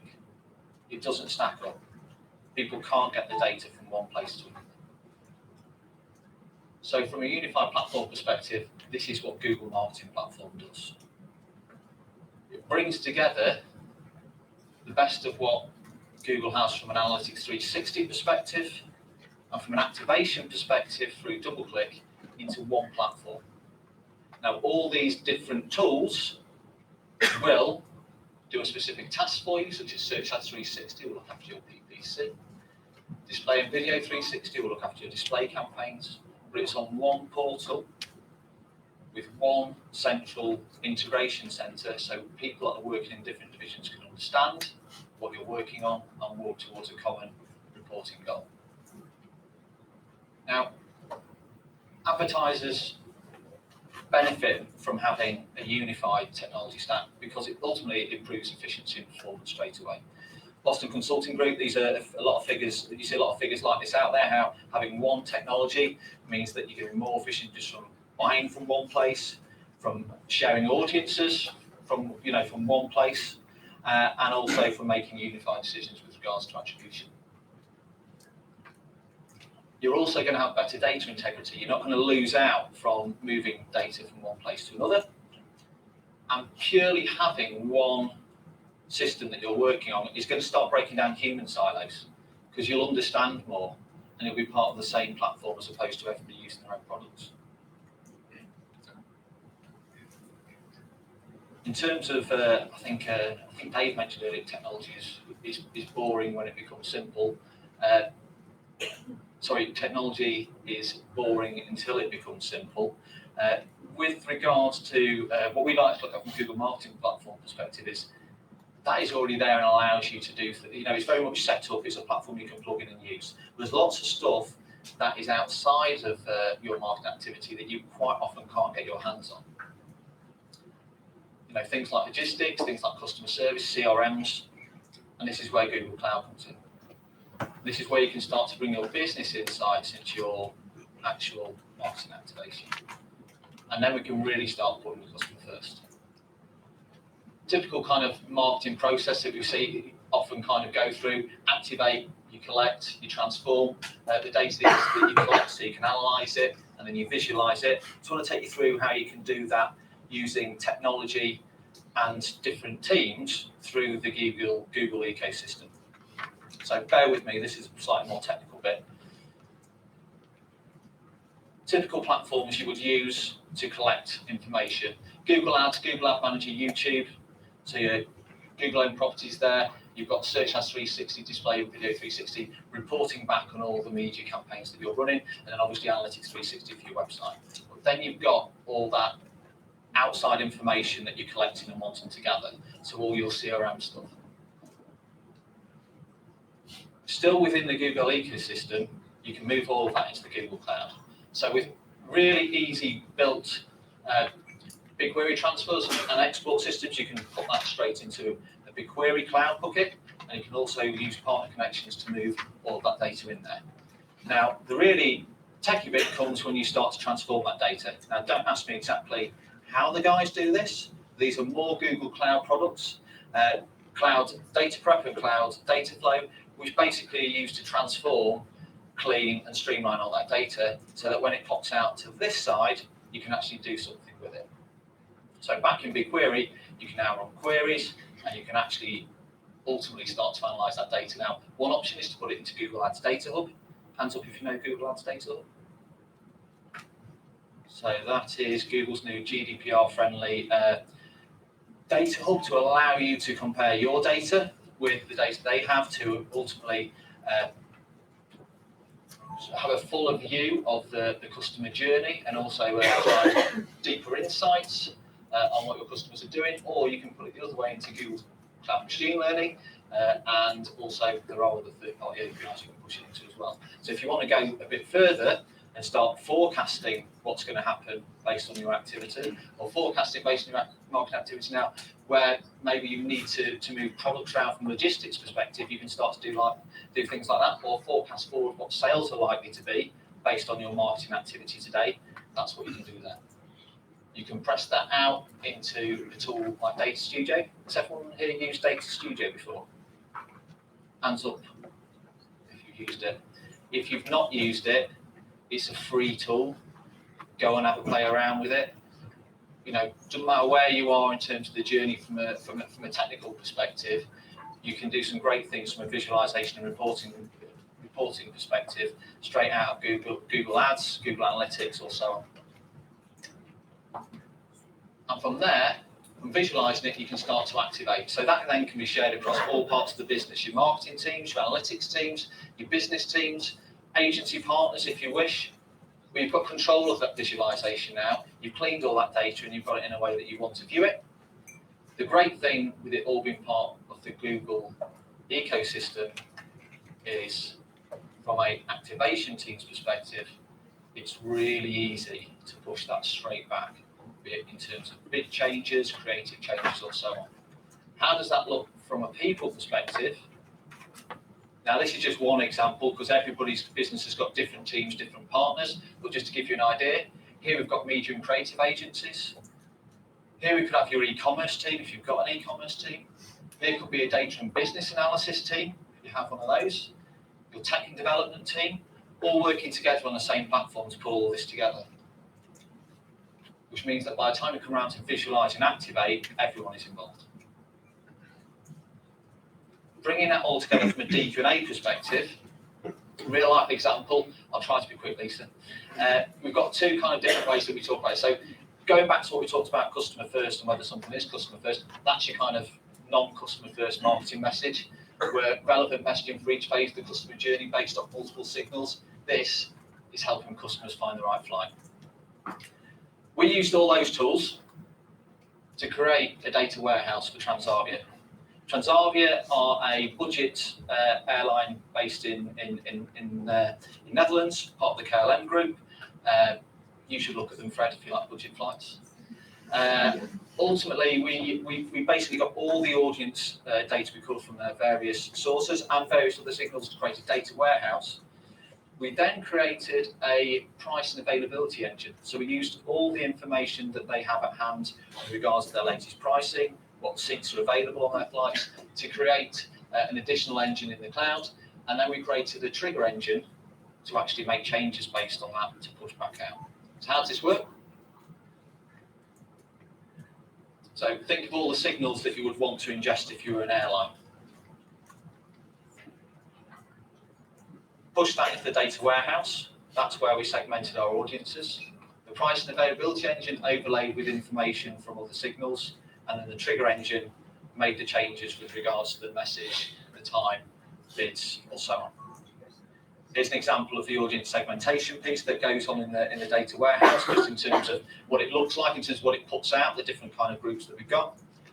And this is what it pumped out in terms of actual adverts. So just to kind of talk you through why I feel this is less creepy and more customer driven, is the fact that it's taking on so many more signals than the examples that I showed earlier on. So if you take the discover element at the start, this is basically where we're taking signals from the audience that ultimately quite erratic behaviour on site. We've no idea really at this stage what they're looking for. They've come on, they've been looking at lots of different things. We're giving them an opportunity in the advert to give us more information and tell us what type of trip it is they're looking for, dates and so on. Further down, in the top right there, this customer has actually been to a cluster of different places, and we know that they're looking for city breaks. So in this instance, we've shown them an ad for Barcelona, because that's one of the cities that they're looking at. But as you can see, it's a lot more around actually inspiring them about what they can go and do in Barcelona. Now, if this person had been to Barcelona, Lisbon, Milan, there'd also be an advert where next time they potentially get a Lisbon one, unless they interact with this and show a real interest in Barcelona.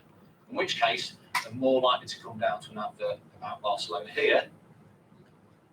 And on the far right, we've got somebody who's still looking, but they're quite clearly a holiday buyer, who's toying between a few different areas, but we know the date, we're giving them the exact price here and now of what that flight is, and also exactly how many seats there are available. So we're taking multiple different signals to hopefully give people what they really want, rather than finding it too creepy. Ultimately, great success for the client. Bookings went up, CPA went down, and CTR went up. So in summary, because I know I'm miles over, hope that wasn't too technical. In terms of key takeouts for me, take a moment to question yourself, as I was about the whole customer first thing. It's okay to not have all the right answers.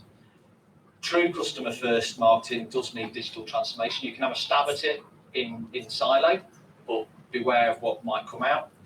Technology is a great enabler, but you do need to kind of think of a fuller transformation, and people are key to that. And if you haven't already looked at the new Google Marketing Platform, you really should. Thank you.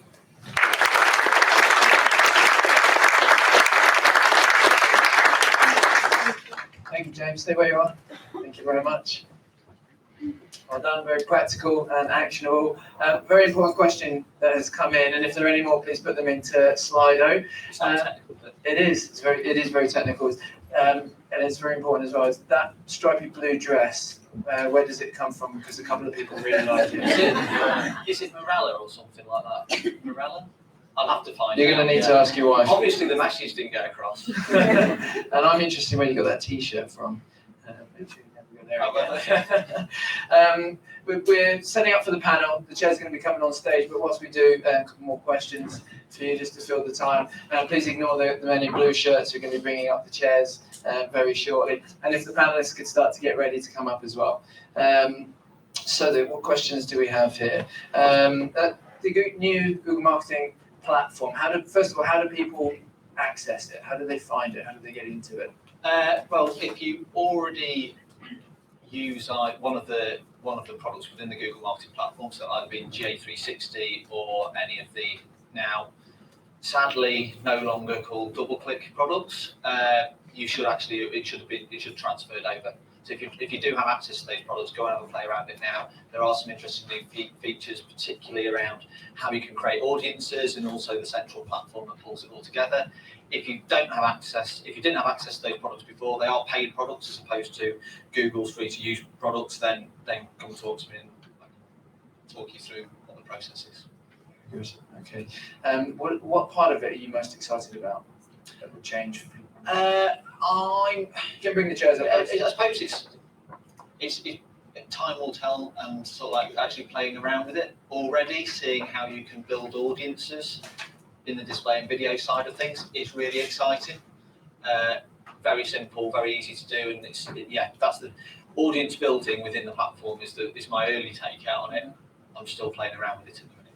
Very good. All right. Thank you very much. Appreciate that. Take care. Thanks very much, James. Chairs are precariously close to the edge. We're not able to move the lectern, so for everyone on this side, we do apologise. The lectern's a little bit in the way. All of the panelists are going to be sitting on this side, but please bear with us there. So we've had 4 great speakers talking about creative media experience and how technology can bring that all together. We've had a history lesson in a large part of that, the history of creative, the Renaissance, the invention of the light bulb, and how telephone calls used to be connected. And we've had lots of practical, inspiring, insightful content. But of course, lots of those diagrams, lots of those tables and charts are very linear, they're very step by step, and that isn't how the real world really works. So I think a panel discussion now is really all about then uncovering what are the realities of how we apply creative media technology experience and other elements of those components in the real world. What are the challenges? What are the opportunities? So we've got some fantastic brands and some wonderful people coming up on stage to join us. So please, welcome our panelists up on stage today, please.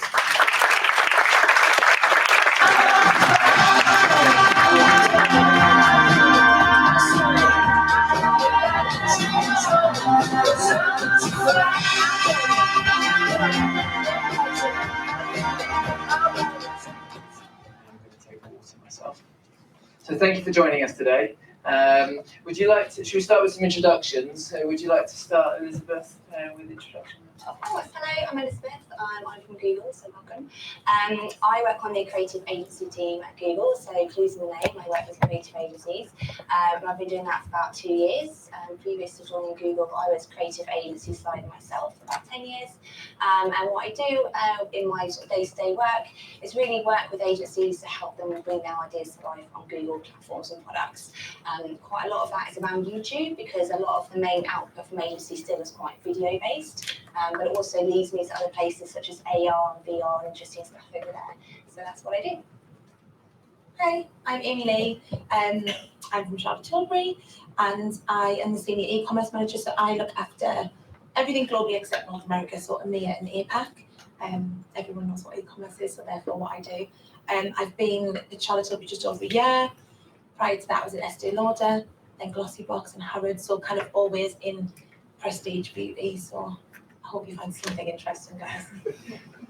I'm Craig. I'm the Product Development Director at NMPi. I've been there for 5 years, and now I was looking at working with clients, and now I actually look more at what we're doing as an agency and how our agency can adapt our approach to help our clients move forward and change with what is the ever-changing space in digital.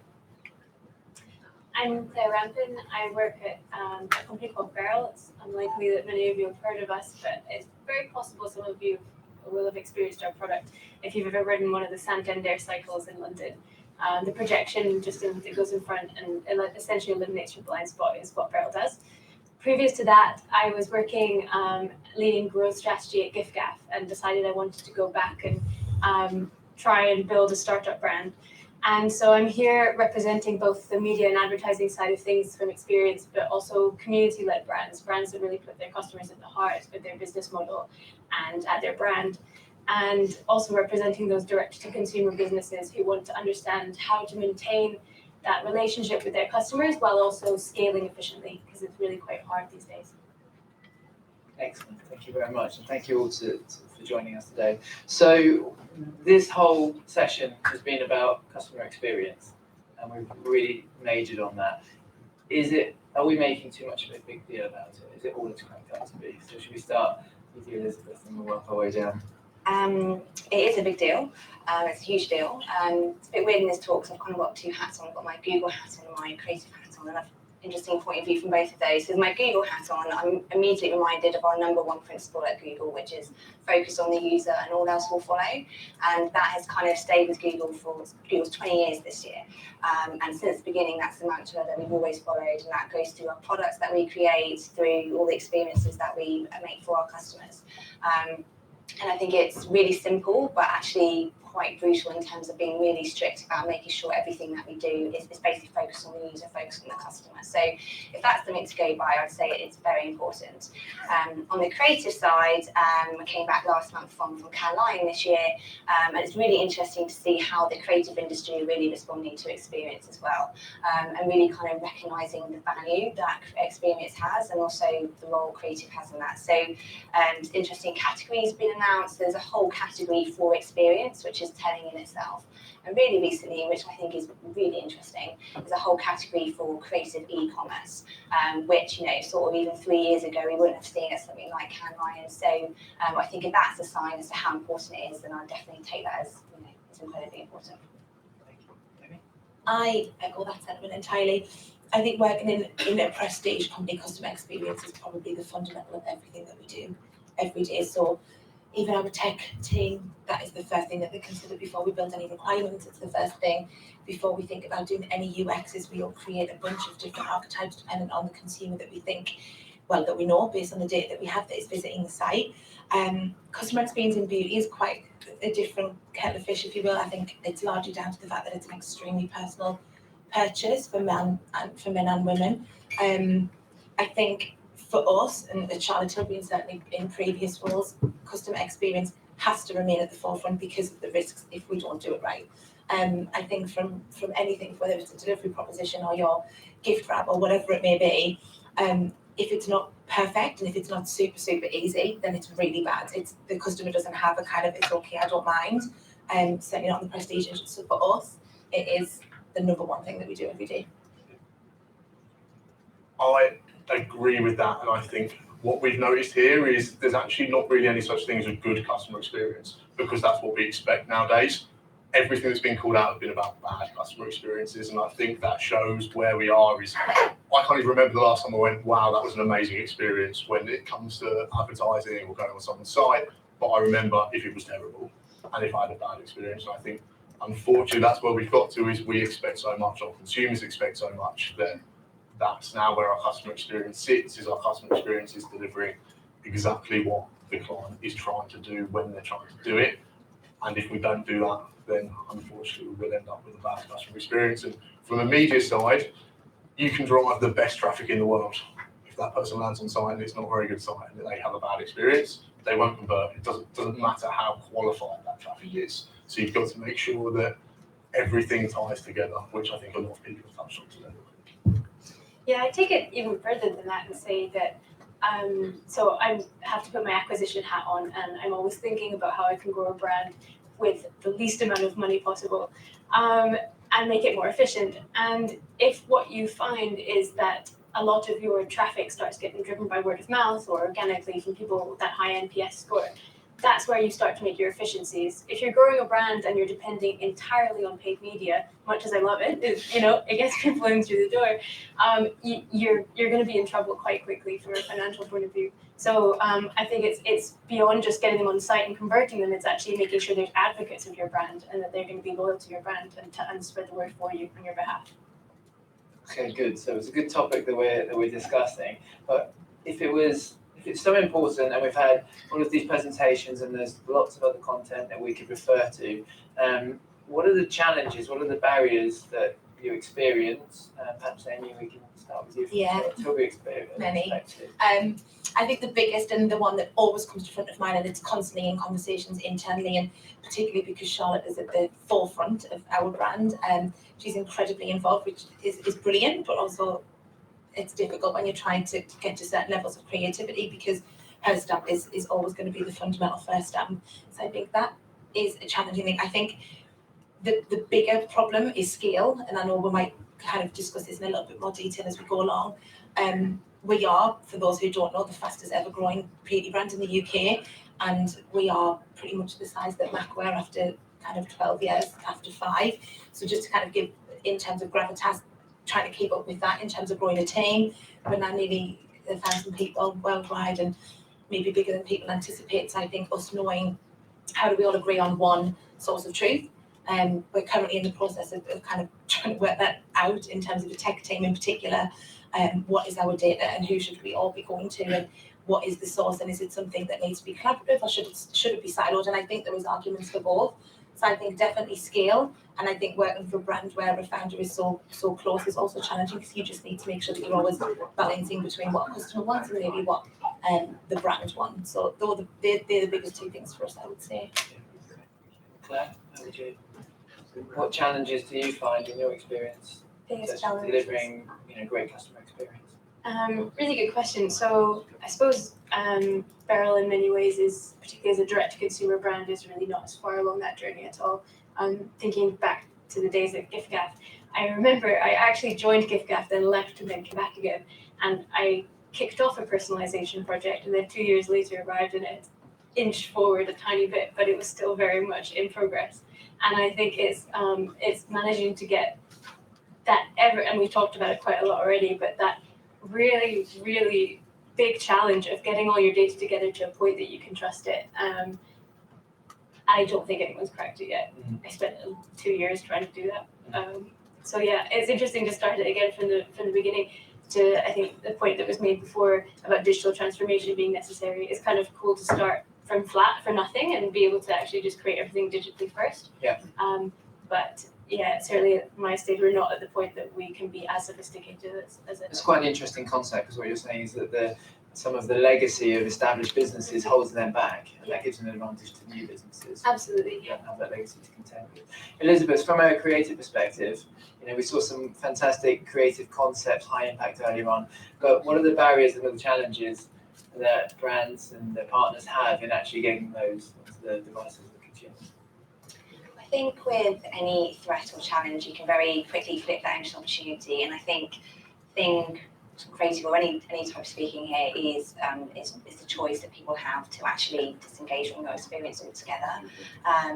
We're marketeers, but also customers and people as well. And as people and as customers really enjoy that control, we can flip the channel on TV, we can skip that ad, we can unsubscribe from that newsletter. Like, control and choice has never been bigger.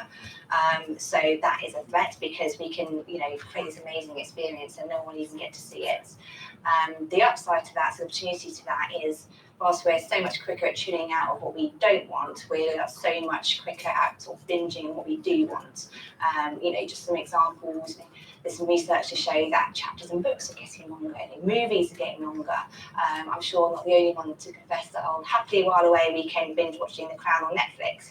If you love it, you want more of it. So a lot of the work that I do with agencies is getting to think about choice and immersion. You should give people a choice. You shouldn't force people to see things or do things that they don't want to do. But if they've made that choice to lean in and engage with you, give them more, let them immerse, and just roll with it. And you'll reap the rewards of the back of that.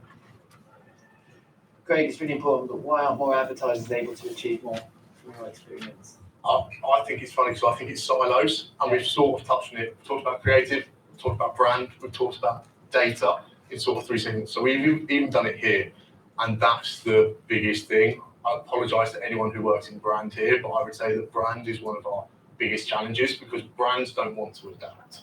Brands are who they are, and that is important because that's how you get brand advocates. That's how you bring people back and inspire customer loyalty.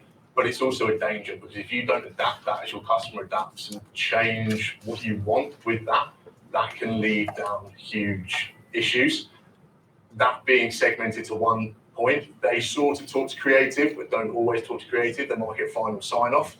But then creative going away, they'll produce the assets that they want. They'll probably pull in multiple directions, especially if people run omnichannel and they've got stores and offline and catalogs that need to go out. And if digital, which we find with a few clients, digital is quite far down the list, which considering how much investment now goes into digital is quite a strange thing to imagine. And then you sort of end up where you know what you want to do, you know who you want to target, you know who they are, but then you've got a brand and a creative that don't talk to that audience that you're then trying to target, and you know who's going to convert. And I would say that's the biggest challenge. And I think from the sort of incubator collective, that's now what we're trying to tie up with that technology element and data element from DQ&A to the media buying from NMPi, and then that creative element from Joystick. And I think hopefully that's going to evolve and really help us move our clients forward by tying all of those elements together and helping brands understand how to tie those elements together as well. Thank you. Amy, you touched upon one of the challenges in Charlotte Tilbury, and I'm sure in many other businesses, being getting alignment across the business and understanding what metrics you should be using. Can we just talk a little bit, and you're able to talk a little bit about how, when you put techniques and tactics in place, you measure those effectively? What's your viewpoint on actually measuring the impact of these approaches? I mean, customer experience and loyalty. I mean, yeah, lifetime value, we talk about a lot. I feel it's a bit arbitrary often when we measure it. I think we talk a lot internally, but also, and I've seen in a lot of conferences as of late, customer loyalty is an incredibly difficult thing to measure. Yeah. Incredibly difficult because it's a mixture of things, especially if we're a content-led brand like we are. We're actually okay with customers actually just absorbing our content forever and never purchase a thing, because they're the people that tell their friends and they're the people that will then come back and purchase. So we're comfortable with that side of things. Are they therefore not loyal? Are they therefore not in that bucket? Do they sit somewhere else? We don't know. We're trying to work all that out. I think measurements in terms of KPIs, yeah, lifetime value, yes. How often do they return? Is it every 6 months? Is it every 12 months? What's the average order value? And does that change as new versus returning better? Yeah, we know that returning customers spend more money. Why is that? Okay, because they trust us. Well, how do we get that exact same way of thinking to new customers? New customers buy different things. Naturally, they come in and buy things that they're going to, for example, for us, it's a lipstick, it's the most accessible, it's one of our cheapest SKUs. But we're trying to work out, okay, what will they then come back and buy? Is it that easy to convert a customer from a lipstick to a £70 face cream? No, is actually the answer. And we're trying to work out how we create loyalty into the categories rather than just loyalty into the brand. Right. And that is incredibly hard to measure. We use GA360, and we've got lots of other kind of fabulous tools that we use internally, and we've got an amazing tech team, huge bunch of developers that are currently building out this fabulous data warehouse. But I think for us, I think for most companies that I speak to every day, it's definitely brand side, nobody's quite cracked it yet. And I think measuring it is kind of it's definitely arbitrary, and I think we need to almost across the board of B to C and B to B, what is the general measurement, and align on that, because I think everyone thinks different things. Yeah. Elizabeth, would you add anything to that from a creative perspective? I think creatively, you can do a lot more before we actually get to that point. It's more about what you do before. Always trying to work out what's the potential of something rather than the impact. And I do quite a lot around experimentation, something that we encourage a lot. And I think data and technology allows us to do that with that very sort of small risk that used to be the issue before. We can't go and test and learn because we're committing too much money, it's going to take too long. That's not the case anymore. Even if you chuck a video out on YouTube, you put it out now and you get pretty much real-time results to see how it's going to perform. So I think, to get around that, just put it out there. Google don't profess to have all the answers either. Customer behaviour is changing, media landscape's changing all the time. There's no way all of us can keep up with that. So, don't just experiment willy-nilly, have a hypothesis, what do you think is going to happen, and create versions and then put them out there and let your audience do the talking and go from there. Would anyone else like to add to it? Yeah, I completely agree with you. That was one of the first steps I took. Beryl had a really engaged customer base, but it was relatively small with its B2C proposition. And the interesting thing about cyclists is there's so many different kinds. And so what we did was we started testing content through the email channel. We have phenomenal click-through rates. And so, but my question was, could we get them even higher? Because these are people being served identical content. What if we start segmenting and start using a really powerful, and by powerful I mean upgrade from MailChimp. I mean, if you're a small brand, really, really powerful and well integrated to your e-commerce system, email client, and start testing. And we've learned so much in the past 6 months from doing that. If there's any smaller brands out there, I'd highly recommend that's your first step. Thank you. Craig, is there anything you'd like to add? No, nothing else. Okay. Back to the creative. And the questions are coming in on Slido, so if you do have any questions, please, I'm seeing them here, so please put them forward. What's the most impressive digital creative any of you have seen and why? So feel free to pick that one. Well, having come sort of fairly fresh from Canines, although you never feel particularly fresh at Canines, there was some really cool work there. And I mentioned this new category of creative e-commerce, which is what sort of comes to mind now. I think they actually won the Grand Prix. And what they did that was really cool, because I think really good experiences really could understand the balance between how much effort they expect from the customer versus the reward they actually get. You know, we're kind of very don't really understand how little people really give a shit about our brands and our experiences. So this kind of stay at sort of base level number one. But this brand is Xbox. I don't know if you saw it. They had this really cool campaign called Franchise. And what it was is Xbox customers could basically design their own console. So they could pick the colours and how it looked, make it really cool. So that's pretty cool in the first place if you're an Xbox fan. But the brand went one step further and they actually sold those consoles on their site so other customers could actually buy them. And then the person that designed it actually got a bit of kickback. They made a bit of cash on the side off the back of their design. And I think it's almost like the effort involved was almost as good as the reward. And I think that was just, in terms of getting that balance right, that just struck me as just absolutely nailing it. The best thing I've ever seen, and I haven't seen anyone do anything like it, and maybe it's because I was a recipient of it. Nike, I don't know if there is anyone from Nike here, but kudos to you.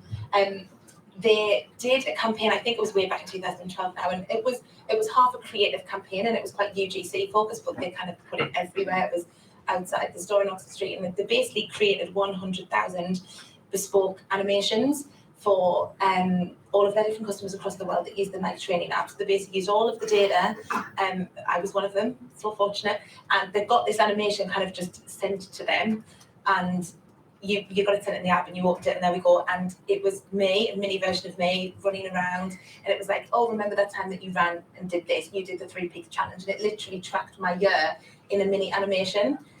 I went and lost my mind, and I just like, everybody's have to see it. I just couldn't. It really was the first of its kind, and it's still. That was like 5 years ago. Yeah. I could be off, but I still think I've not seen anything that made it just went so viral. I would recommend any of you to go and watch it on YouTube afterwards to just see some examples of what they were, and it was all just based on data and some technology, but the impact that it had on both a customer and then the actual virality of them actually sharing it was enormous. Yeah. And then they obviously had this humongous UGC campaign, so it all came out. But yeah, I think that was the best thing I've ever seen. Interesting, 2 great examples. I would say it's always if you can make it speak to the person. So there's some really low tech examples of that when you're asking your customer base to send you a picture of them with something that you're doing, and you're sort of gathering it all together and essentially giving them a platform. But there's a really great example I came across the other day. It was a company called Playmob, and they created a mini game that gets served to people as an ad space in a game. So you're playing Candy Crush and you come to the ad space. And the game they created was on the behalf of, I think, the World Oceans Day, and you became a endangered porpoise, and you had to swim through the oceans and collect plastic. And by the end of it, they were able to measure how much plastic, I think it was 2.5 million pieces of plastic had been picked up from the ocean in this game. But what was really fantastic about it was that it fully engaged people. Actually, 45% of people, I think, played it again, which shows just how engaging the game was.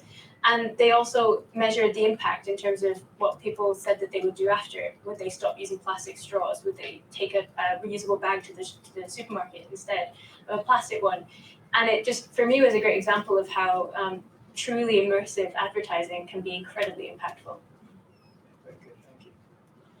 I could go back even further than 5 years ago, and this is quite sad because I don't know why I remember this. You have a good memory. So I'm a huge advocate of storytelling within creative. I think that's where people need to get to, moving that forwards. And I think the reason is because of the washing powder dads. Now, this is strange. Didn't expect this one. No, I don't even know if that still exists, but they ran TV ads probably 15 years ago now, and it was pretty much a little series of soaps, ironically, and each advert evolved the next stage. It was like watching EastEnders, but within TV ads, within sort of 15 to 30-second slots. And this guy was having an affair, and the woman walked in, and the other woman was hid in the cupboard, and I never found out what happened next. And it's devastated me for the 15 years, and I'm actually traumatized from this. And that was TV ads, and I know we're here to speak about digital and things like that, but I still think that shows the power of storytelling. I must have been 12 maybe. I've got no interest in washing powder whatsoever, but it shows the power that good advertising, and especially storytelling through advertising, can make things stick in your brain. Mystery and curiosity. As well, yeah. I think that's still the best advertising campaign I've ever seen. Wow, okay, bring back that. Yeah. There's a couple of quick questions here, very practical one. Claire, which email platform were you referring to earlier? Oh, Klaviyo. Klaviyo. The integrated Shopify. Klaviyo, I hope that helps. And I'm going to amalgamate a couple here. So we have been focusing about customer experience in a digital context, but of course the real world is that we go into stores, we see brands in the outside world. How, perhaps Amy, starting with you, how do we ensure that customers have a seamless, coherent customer experience online and offline? I hate we go again. So I feel I'm just like, it's incredibly hard. Everything is hard, right? But I think omnichannel is another word that's being battered about. Yeah. It doesn't really have meaning. It's like you want to do it all from different channels and it all has one thing, fine. I think single customer view, people assume everyone has it, and it's actually scary, the amount of businesses and big businesses that do not. So I think that is definitely the first and most important thing before I would even consider trying to create some robust omnichannel strategy. It's like, do you have a single customer view, and if not, get one. And of course that takes time because then you need to build up the data. Although we're seeing massive, maybe to some of the women in the room who know Charlotte Tilbury well, we've only got kind of a couple of freestanding stores, and then in some counters around the world, and a freestanding store obviously in Dubai that's just opened. But for the large majority of the time, we see quite a small crossover between store and online. We've also got this 18 to 80 tagline, so we're kind of seeing that whoever you are, and man or woman and whatever age and race, come and shop with us.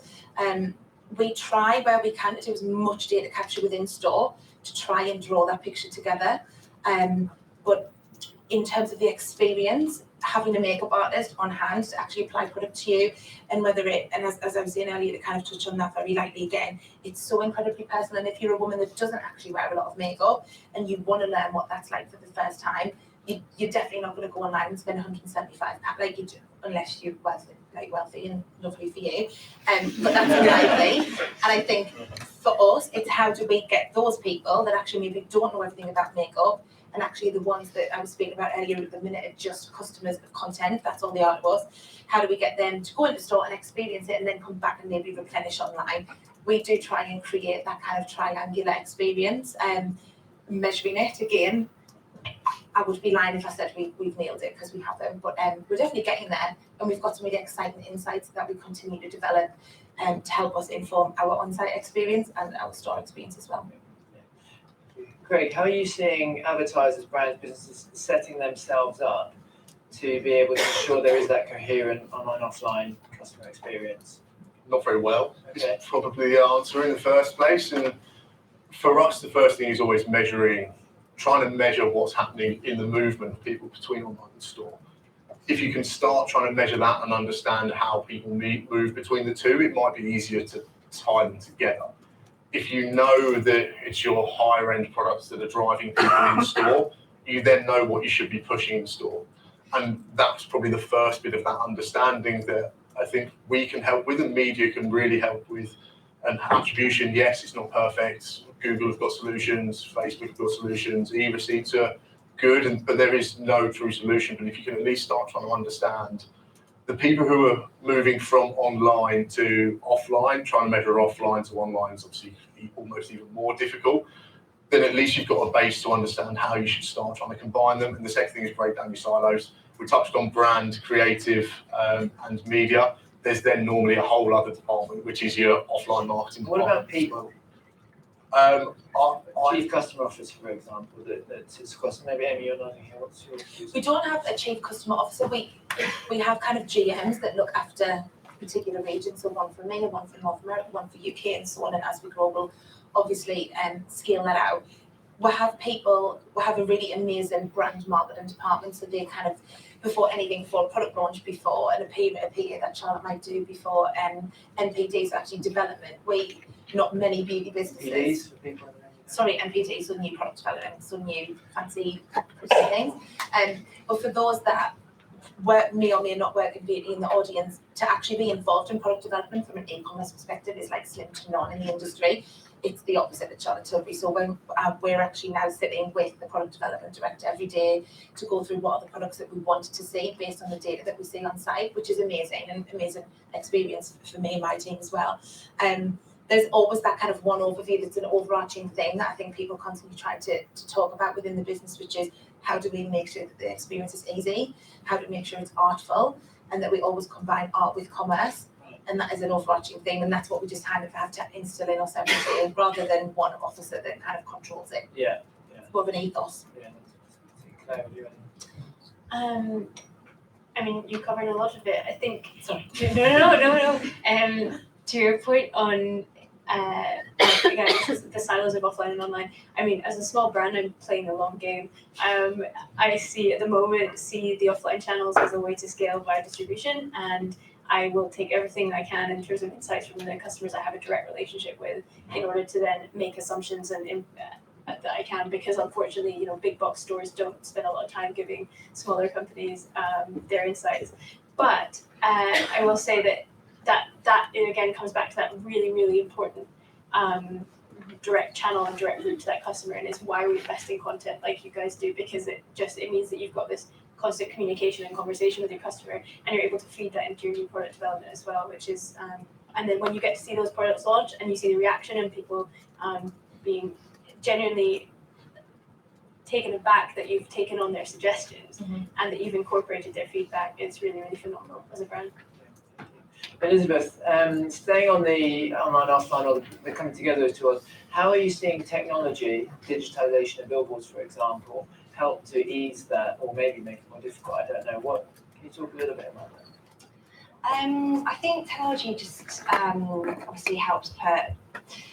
So you think about creatively, I think we think about all the different objects you're creating. You think about creative objects, if you like. So you've got your out of home poster, you've got TV ad or whatever. And I think where technology can help is kind of change that view of creating these objects and these disparate things and create more of like a system. So you think, which is basically your overall creative idea, and kind of think of a system that can flex to allow for those different media placements. So for your out of home, for your TV and radio and whatnot, and deliberately create your creative idea to flex to that. So think about the elements within, say, video script. You've got your voiceover, you've got your sound, you've got your picture. How can those elements like flip and change according to sort of where they're being delivered, but also who they're talking to? So that's another thing we talk about quite a lot with agencies, is kind of moving from those objects to systems. And I think if you sort of think bigger picture like that, it's kind of more akin to actually how technology is serving your creative. And I think it just helps the mindset of creative teams thinking a bit like that, as opposed to the kind of standard 30-second script, which I think many creators are familiar with. So I think that flip will help. Interesting. So kind of understanding the formats that your creative will be going into, and then building them accordingly ahead of time, as to retrospect. Yeah.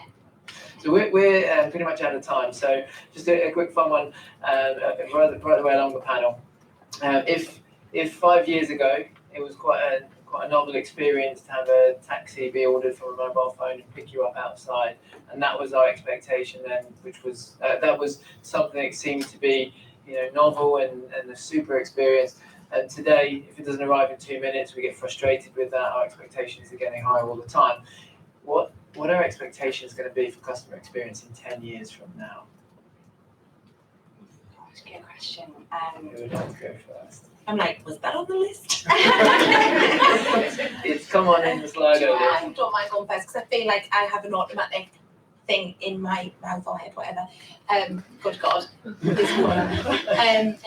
I would say it's all about now, isn't it? I think we used to laugh like a couple of years ago when the whole thing came out, like Amazon drones, and we were like, they're so weird, like. Yeah. And then now, come on, it's like embarrassing. We thought that, but I think that the demand of now is going to become a thing across everything. So it's not just going to be taxis. It's like if someone wants a lipstick and they want it within 60 minutes, that is absolutely what we will be doing in probably less than 10 years' time.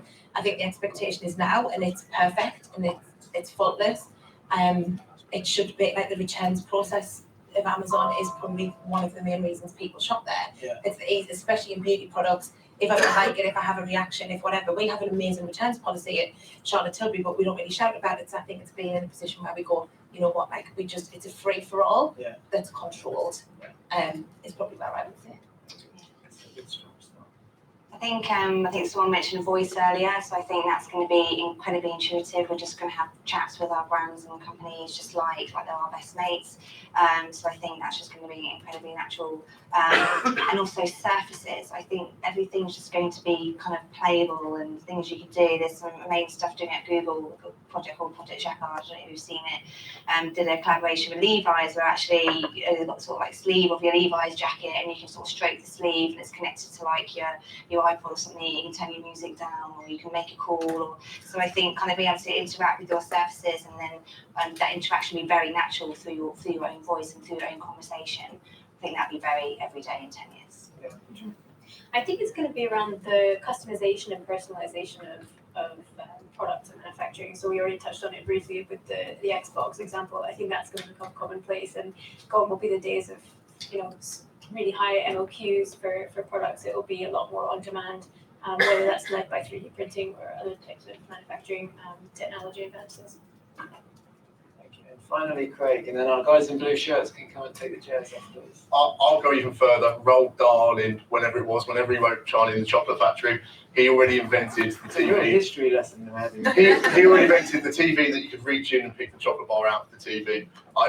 One day that's probably where we're going to get to. It is the now. It might not be 10 years away, but who knows? The speed technology moves at nowadays. It may not be that unrealistic that in our lifetime we may see that. I hope we do, because it'd be amazing. My biggest expectation actually is in the travel space, and thanks to Elon Musk, who's leading us to expect that we can fly from New York to Sydney in 30 minutes in 10 years from now, and that would be a real game changer as well, I think, and really open up the world. Yeah, exactly. In speed. So, well, thank you very much, panelists, for joining us today. That was really fun.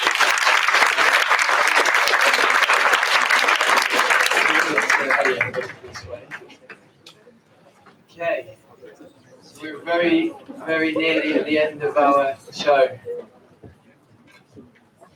Seamless transition to the next, and our final speaker.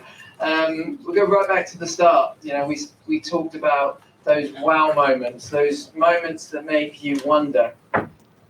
Before getting to those moments of I do. And we've had speakers coming up and talking about practical things you can do to help consumers go along that journey from I wonder to I do. Our final speaker is really a superb artist at what he does. He's been all over the world working with some of the biggest brands, some of the biggest fashion companies. I won't give too much more away because he's going to tell you all about it. He is a specialist in creating those big wow moments. So you can put your notebooks away now, get your heads ready to turn and look to all the screens, because true to form, he's going to be using all of the visual aids available to him. So please put your hands together, and I'm delighted and pleased to welcome Tupac Martyr and his presentation. Thank you very much.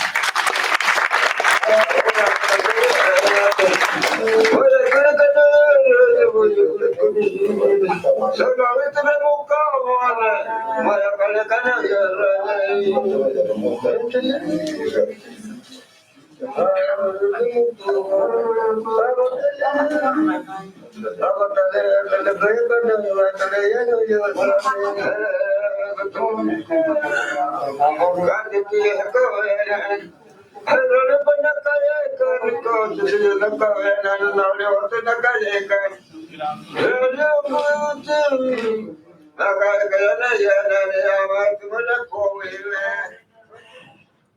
everybody. My name is Tupac Martyr. You have absolutely no idea who I am. It's okay.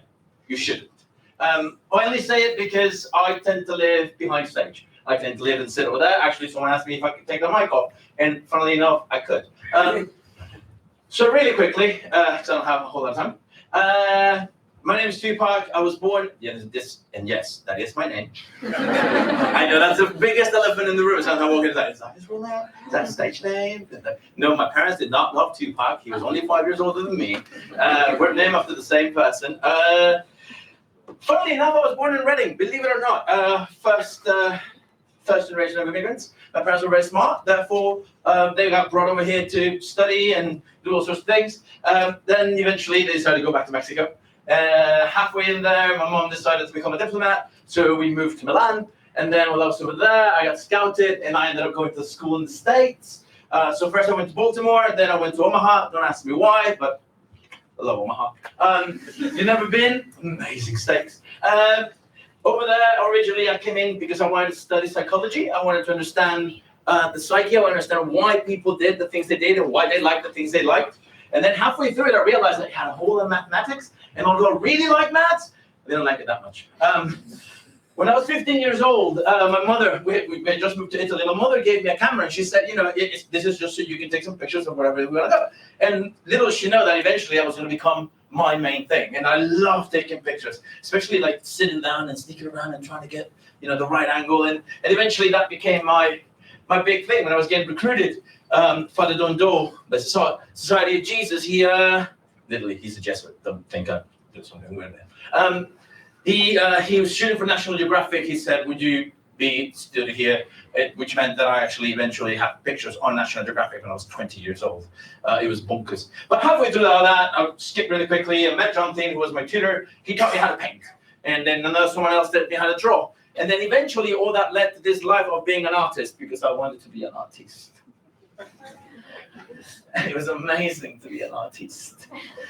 Except that all I did was drink and not do shit. The bohemian life is amazing. Eventually, I realized that I wanted to do something different. And so I joined the circus. No, just kidding. I joined the opera. I started working with a set designer, who was also a costume designer. That got me hired in the Opera House in Mexico City. And all of a sudden, I had like the biggest crash course I've ever taken into opera.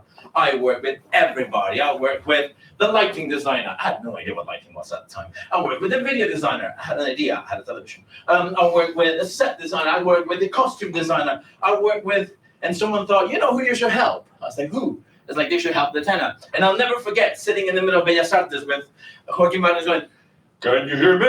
And I'm going, yes! Like, crap. And you've never had to fight anybody. I was like, the acoustics are working against me. He didn't believe me. Anyway, somewhere in that moment, someone said and thought, you know what, Tupac, you should help the makeup department. Now, don't get me wrong.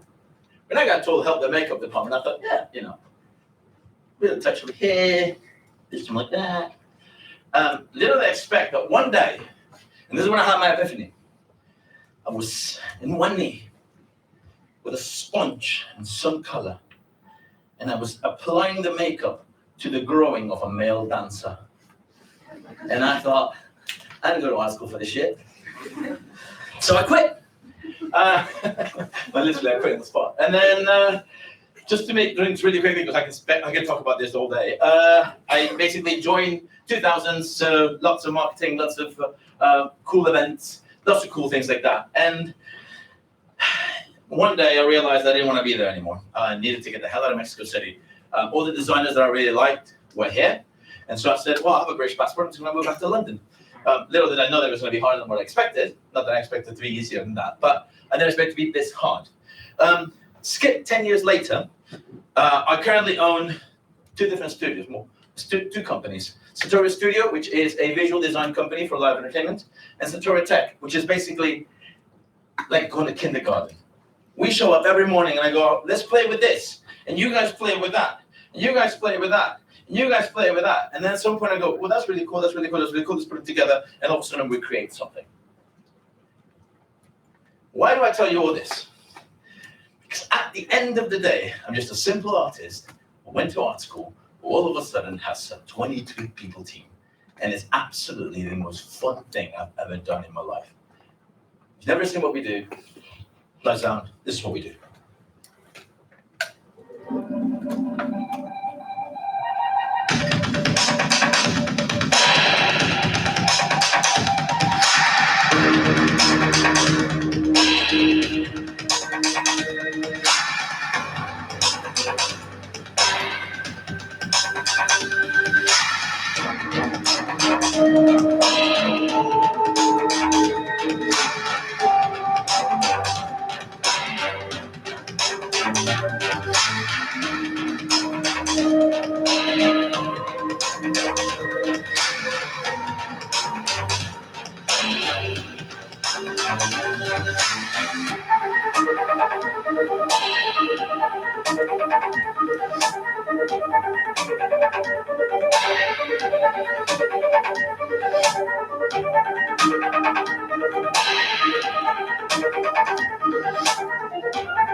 So that's what we do. As you can see, there's a whole lot of brands and a whole lot of things, but it's a lot of fun. I'm going to skip through this. Usually, this is about a 45-minute presentation, so I'm really going to go hard on it. So we do a lot of fashion. The coolest thing I can tell you about this picture, by the way, I do fashion, and no disrespect, but that's to pay for my sins. This picture that you're seeing right here, we had one of the weirdest things in which Jeremy Scott really did some Moschino show from last season. Jeremy really wanted to do this. And because of budget, because everything always comes down to budget, we could only find blue LED. And so we sat for a long time, me, Muli, and the rest of my team, to understand how we were going to play. So at a certain point, this, which looks white, was actually blue, which means we did the entire catwalk in blue. We didn't do it in white. And we just tricked the cameras to think that they were in white. Which brings me to the funniest moment in the whole process, where if you've seen this show, at a certain point, there's a blue model. And Muli looks at me and goes, she's blue. And I go, yeah. You know, he's thinking something's gone wrong. And I'm going, and the one behind it is green, and the one behind it is orange. Did you not see rehearsals? So really quickly, this is a show that I've always been known for. I love it. It gave me a massive break. This is the Alexander McQueen, right before he passed away. Played as Atlantis. If you've never seen the show, this is the one that broke the internet. Literally, it broke it. And I only say it because as we were about to go to the show, Lady Gaga tweeted and said, my new single on the Alexander McQueen show, and 3 million people loaded at the same time, and it crashed the service. This is 2008. One of my favorite shows, working with him was amazing. I learned so much about the creativity that goes into a show, how a show has an arrival, how it has to look, how you have to create an entire perception of what's about to happen. And then all of a sudden you have that first girl, and when the first girl comes out, you know, she's gotta be ready. She's gotta be happy. This gonna, you know, the only time you get a freebie to do whatever you want is on that first girl, so you can straight it. You know, then all the girls come out and all the cameras are flying, and we had all this idea that maybe one camera's gonna hit a girl. I lost. No one got hit. But it changed my vision of what fashion needed to be, completely. Unfortunately, he passed away 7 months later, and I never got to do another show. I did 3 shows with him, and I'll always be blessed, and I'll always be really happy that I was around to work with the man. In saying that, then I started working with this man. If any of you knows who this is, I'll give you props, because fortunately, Thomas is not designing on his own label anymore.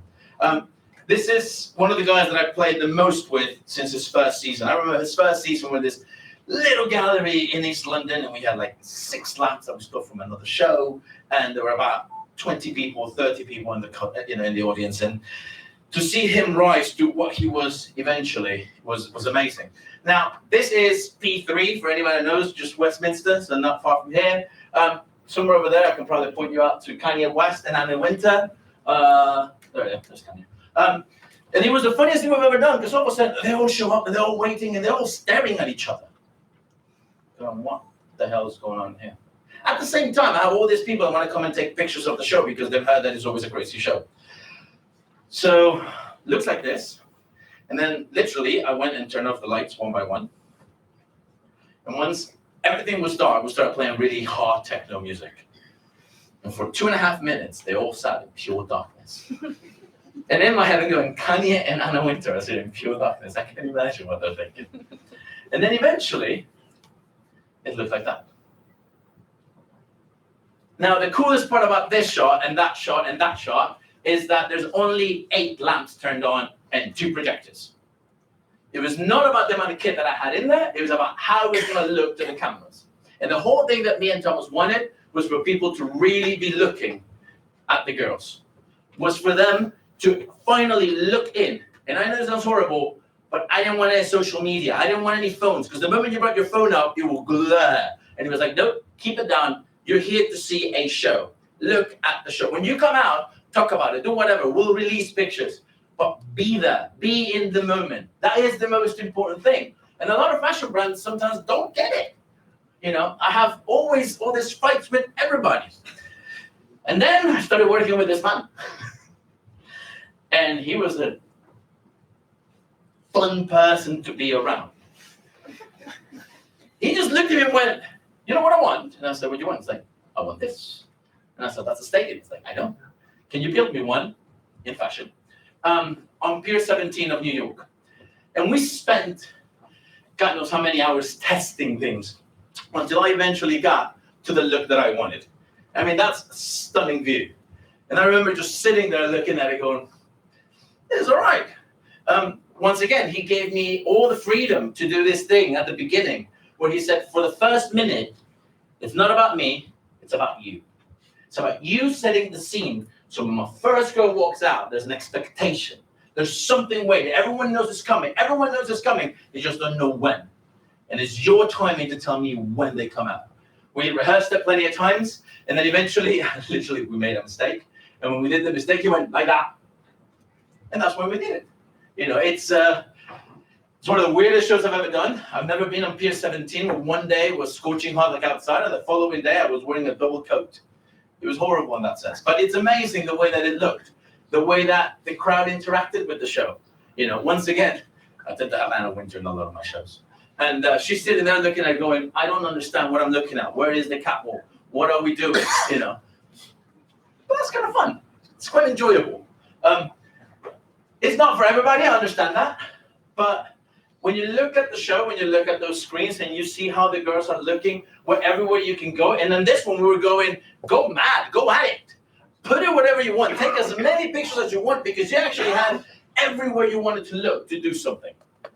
That was the coolest part about it. Is, okay, there's shows that I don't want to give anything to the, you know, I don't want to give anything to anybody. Sometimes I want to give everything to everybody. Which brings me to this brand.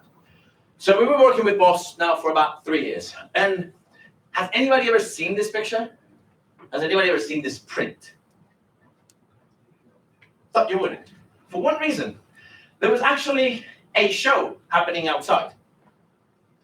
But before the girls came out, they had to go through my tiny little room, in which the girls had to walk in and they had to pace themselves, not always on time, and had to walk around my 360 camera and eventually come out to the show. Which meant that I had, as you can see Jason on that picture over there, I had 3 different cameras going around it. And the whole point of it was that all of a sudden, I have the content that nobody else has. If you go to any fashion show, as soon as the first girl comes out, everyone has their cameras and pictures and all that. And all of a sudden, you know that that collection's not coming into about 6 months, but who gives a shit? Because it's there right now. And we went, cool. You have that. That's your collection. I'll have this. and I can control this picture. I can control exactly what I want to do with it.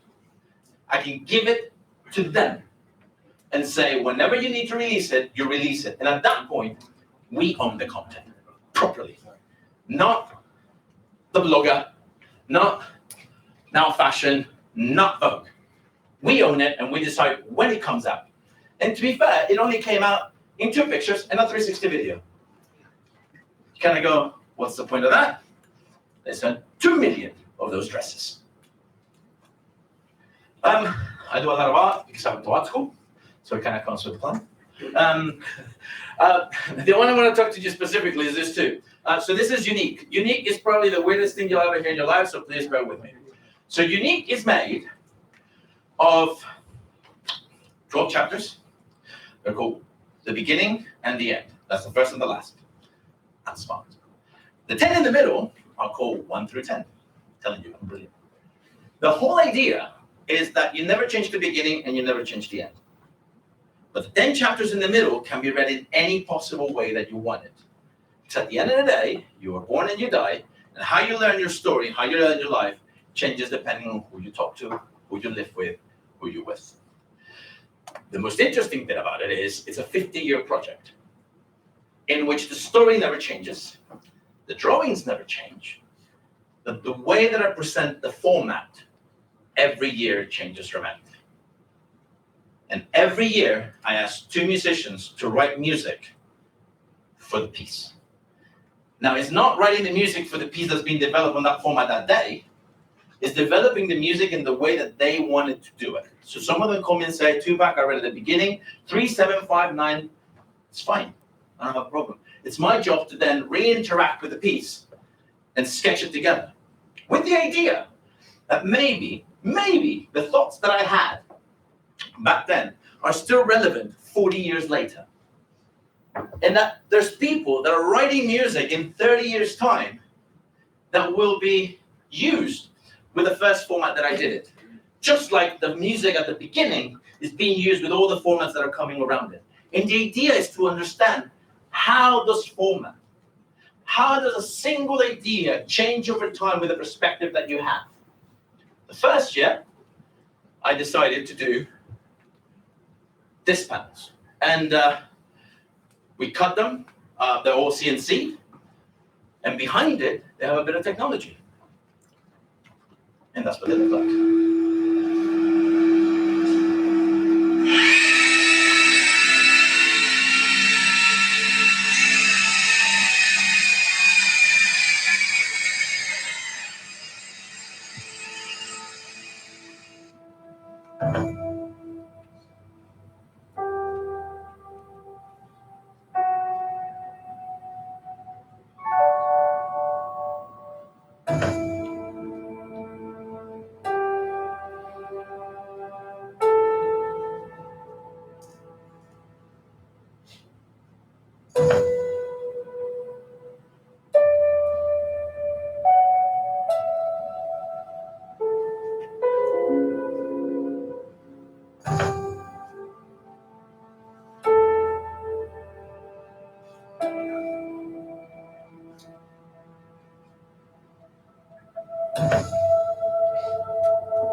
So the idea here was very simple. Let's just stick a whole lot of the drawings and keep going at it. It doesn't look very smart from the back, but when I finished this piece and I released that video, I got a phone call 5 minutes later from Richard Gadina, who is a famous writer in my industry, and he said, I hate you. And I said, well, why do you hate me? He's like, because I just finished writing my article for this month. And everything you just put just basically says that I am wrong and that you're right. Because I was able to do wireless dimming to a motor, which means through 12-volt battery, which basically means I could create my own arm and have just a battery pack underneath it and a controller from my iPhone. I'm going to go really quick into this. Security is the first piece that we've made as content, as studio tech. The idea was what happens when you put a 360 camera and you actually start playing with the lights and projection and imagery, and all of a sudden you create that. Not just stick a camera and see what happens, but rather what happens when you stick a camera and then all sorts of things are developing around it. How do you understand the narrative that goes then? It was about 3 days of shoot. We spent a lot of time doing traditional shooting on 16:9, and then how do we report that directly into the space? How does it go directly into the screen? How does it go into your headset? How it looks on when it's that far? How does it look when it goes this way? It was amazing. It was lovely. The only issue that we had is, anybody here from Nokia, just to make sure? Good. Their software was shit. Which made it really, really hard because we couldn't stitch it the way that we wanted to. So it looked muddy. It didn't look clean. And all of a sudden, we met a beautiful guy. Well, this is the way I will show it, by the way. We met a beautiful guy who was able to come in and clean it all up and make it look beautiful and make it look amazing. And then I offered him a job. And he's now my CTO. We decided that we wanted to show it because of all the musicians and all the dancers that we had, that we wanted to show it in a very special way. So that's an 8.1, and he's looking at the headset. So when you're sitting there and you hear the drum, you turn around and there's a drummer. There's a cello at the front. You move to and you can hear the cello perfectly. It was all a matter of how do you integrate all these technologies at once, and then stick people in the middle and just go for it. Last but not least, this is a project that I did for Johnny Walker. Last November, it went really easy. I got a phone call. They said, "Hi, we're Johnny Walker." I said, "Good." I said, "I'm Tupac. I like Johnny Walker. Can I order some balls?" They went, "We want to give you, we're going to commission you. We want you to do something." And I said, "What do you want me to do?" They said, "We don't know. We're going to give you the facade of a building. We're going to give you a chunk of money, and then you have to come up with it." Easy, isn't it? So obviously I went, "Yeah." My business manager went, "Have you seen the contract?" I was like, no, they want me to do that. So I'll take it. Just kidding. Doesn't work that way. It's a lot of legal. Don't like legal. That's why I'm an artist. Anyway, so I decided I knew it was going to be a big project and I didn't have a whole lot of time. So what I decided to do was get one of my guys to draw a very simple outline of what I wanted to do so that I could show my body of work and what I wanted to transmit throughout the piece. And then I got another one of my guys, once that was approved, as you can see, shot 7, duration 4 seconds. We just kind of going through it one by one. But we also wanted to get it and then started developing it even further. But one thing that I said from the beginning is, this building is not my building. I mean, it is my building because they gave it to me. But I don't want it to make it my building. I want to make it an extension of my building. So I decided to create this thing. And honestly, this is before Cambridge Analytica. I went to Instagram and we said, "We want to get some data from you." Anyone here from Facebook? Good. And they said, "No, you can't get it." And I said, "I'm sure I can get it." Like, "No, you can't." All right. Because what I wanted to do was, and I'll get back to the story, don't worry about it, I won't leave you hanging. What I wanted to do is I wanted people to be able to do things and then send me their biggest success. The whole piece was about success. Mexico had just come out from a massive earthquake. Thousands of people had died. And this was an opportunity for me to give a love letter to them. And so just like myself and second Isaac, we wanted to share what we're doing and our success with everybody in Mexico. We wanted them to be able to have the platform to do the same thing. So we developed this idea on Instagram, taking Instagram away, and then we got to it. Now, how do we do it? This is a beautiful motion capture. So if anybody knows, that's Isaac Hernandez, proud Mexican, best dancer in the world. So when I was doing this thing with Johnny Walker, I said I need a dancer. They said we're working with Isaac. I was like, amazing. And so we got Isaac to come in and do a bit of motion capture for us. Now, this is where it really gets tricky. So most of the times, and I'm sure that as agencies, you get it every now and then, you get a bunch of money, you use the money, and then you put it out there, and you do your R&D with the money you've been given. The reason we're so different as a company is because I decided a long time that I do all my R&D.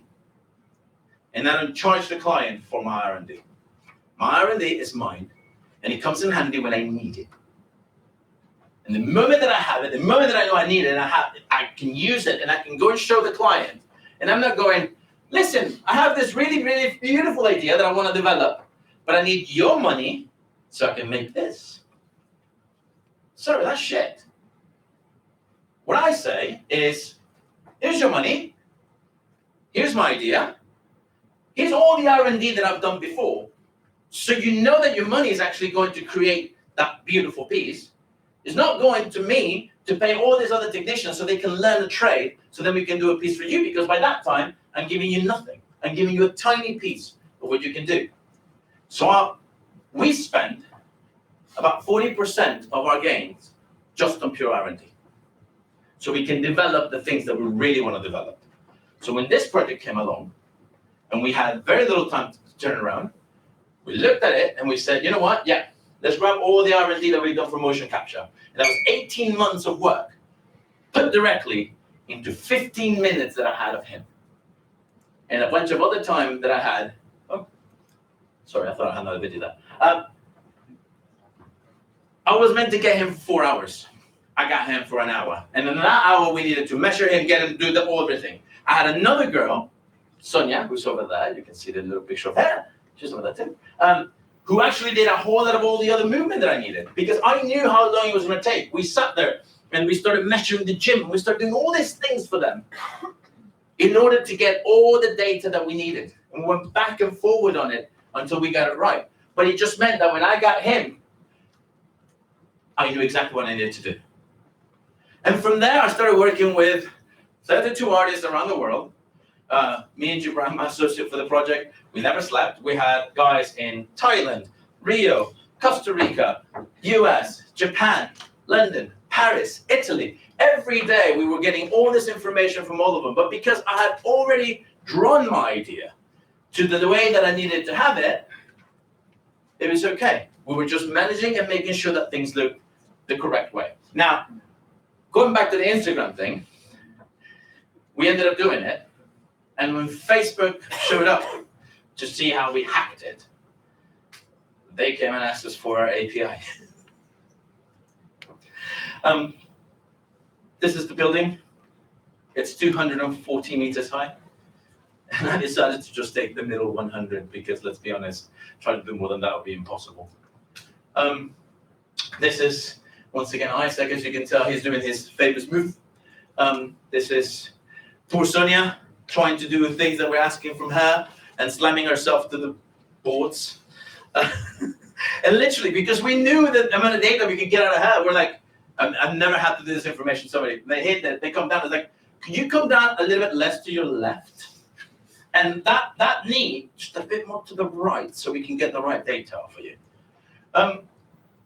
It's an amazing project. And it was seen by 9 million people across 5 days. And I didn't know this until I read an article the other day. We raised the sales of Johnny Walker by 17% throughout the period. That was during Christmas sales. Yeah. You have the audio for this one? Yeah. Pump it up.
my talk, that's my spiel. Oh, I thought I had another one. Anyway, I'm just going to repeat this thing. I think my slide's broken. There you go. There. Anyway, that's actually how I finished, so thank you very much.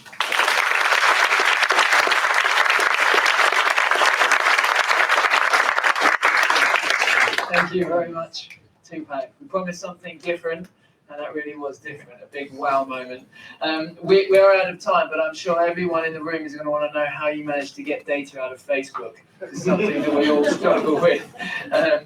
Really, really interesting. Today was all about experience and creating great experiences, and we ended with something there which was so different. And I hope that you managed to get something really inspiring from that for your day-to-day work that you do as well. Thank you very much for joining us. Thank you. And there's alcohol outside. There's alcohol outside. So head on out there. Thank you very much.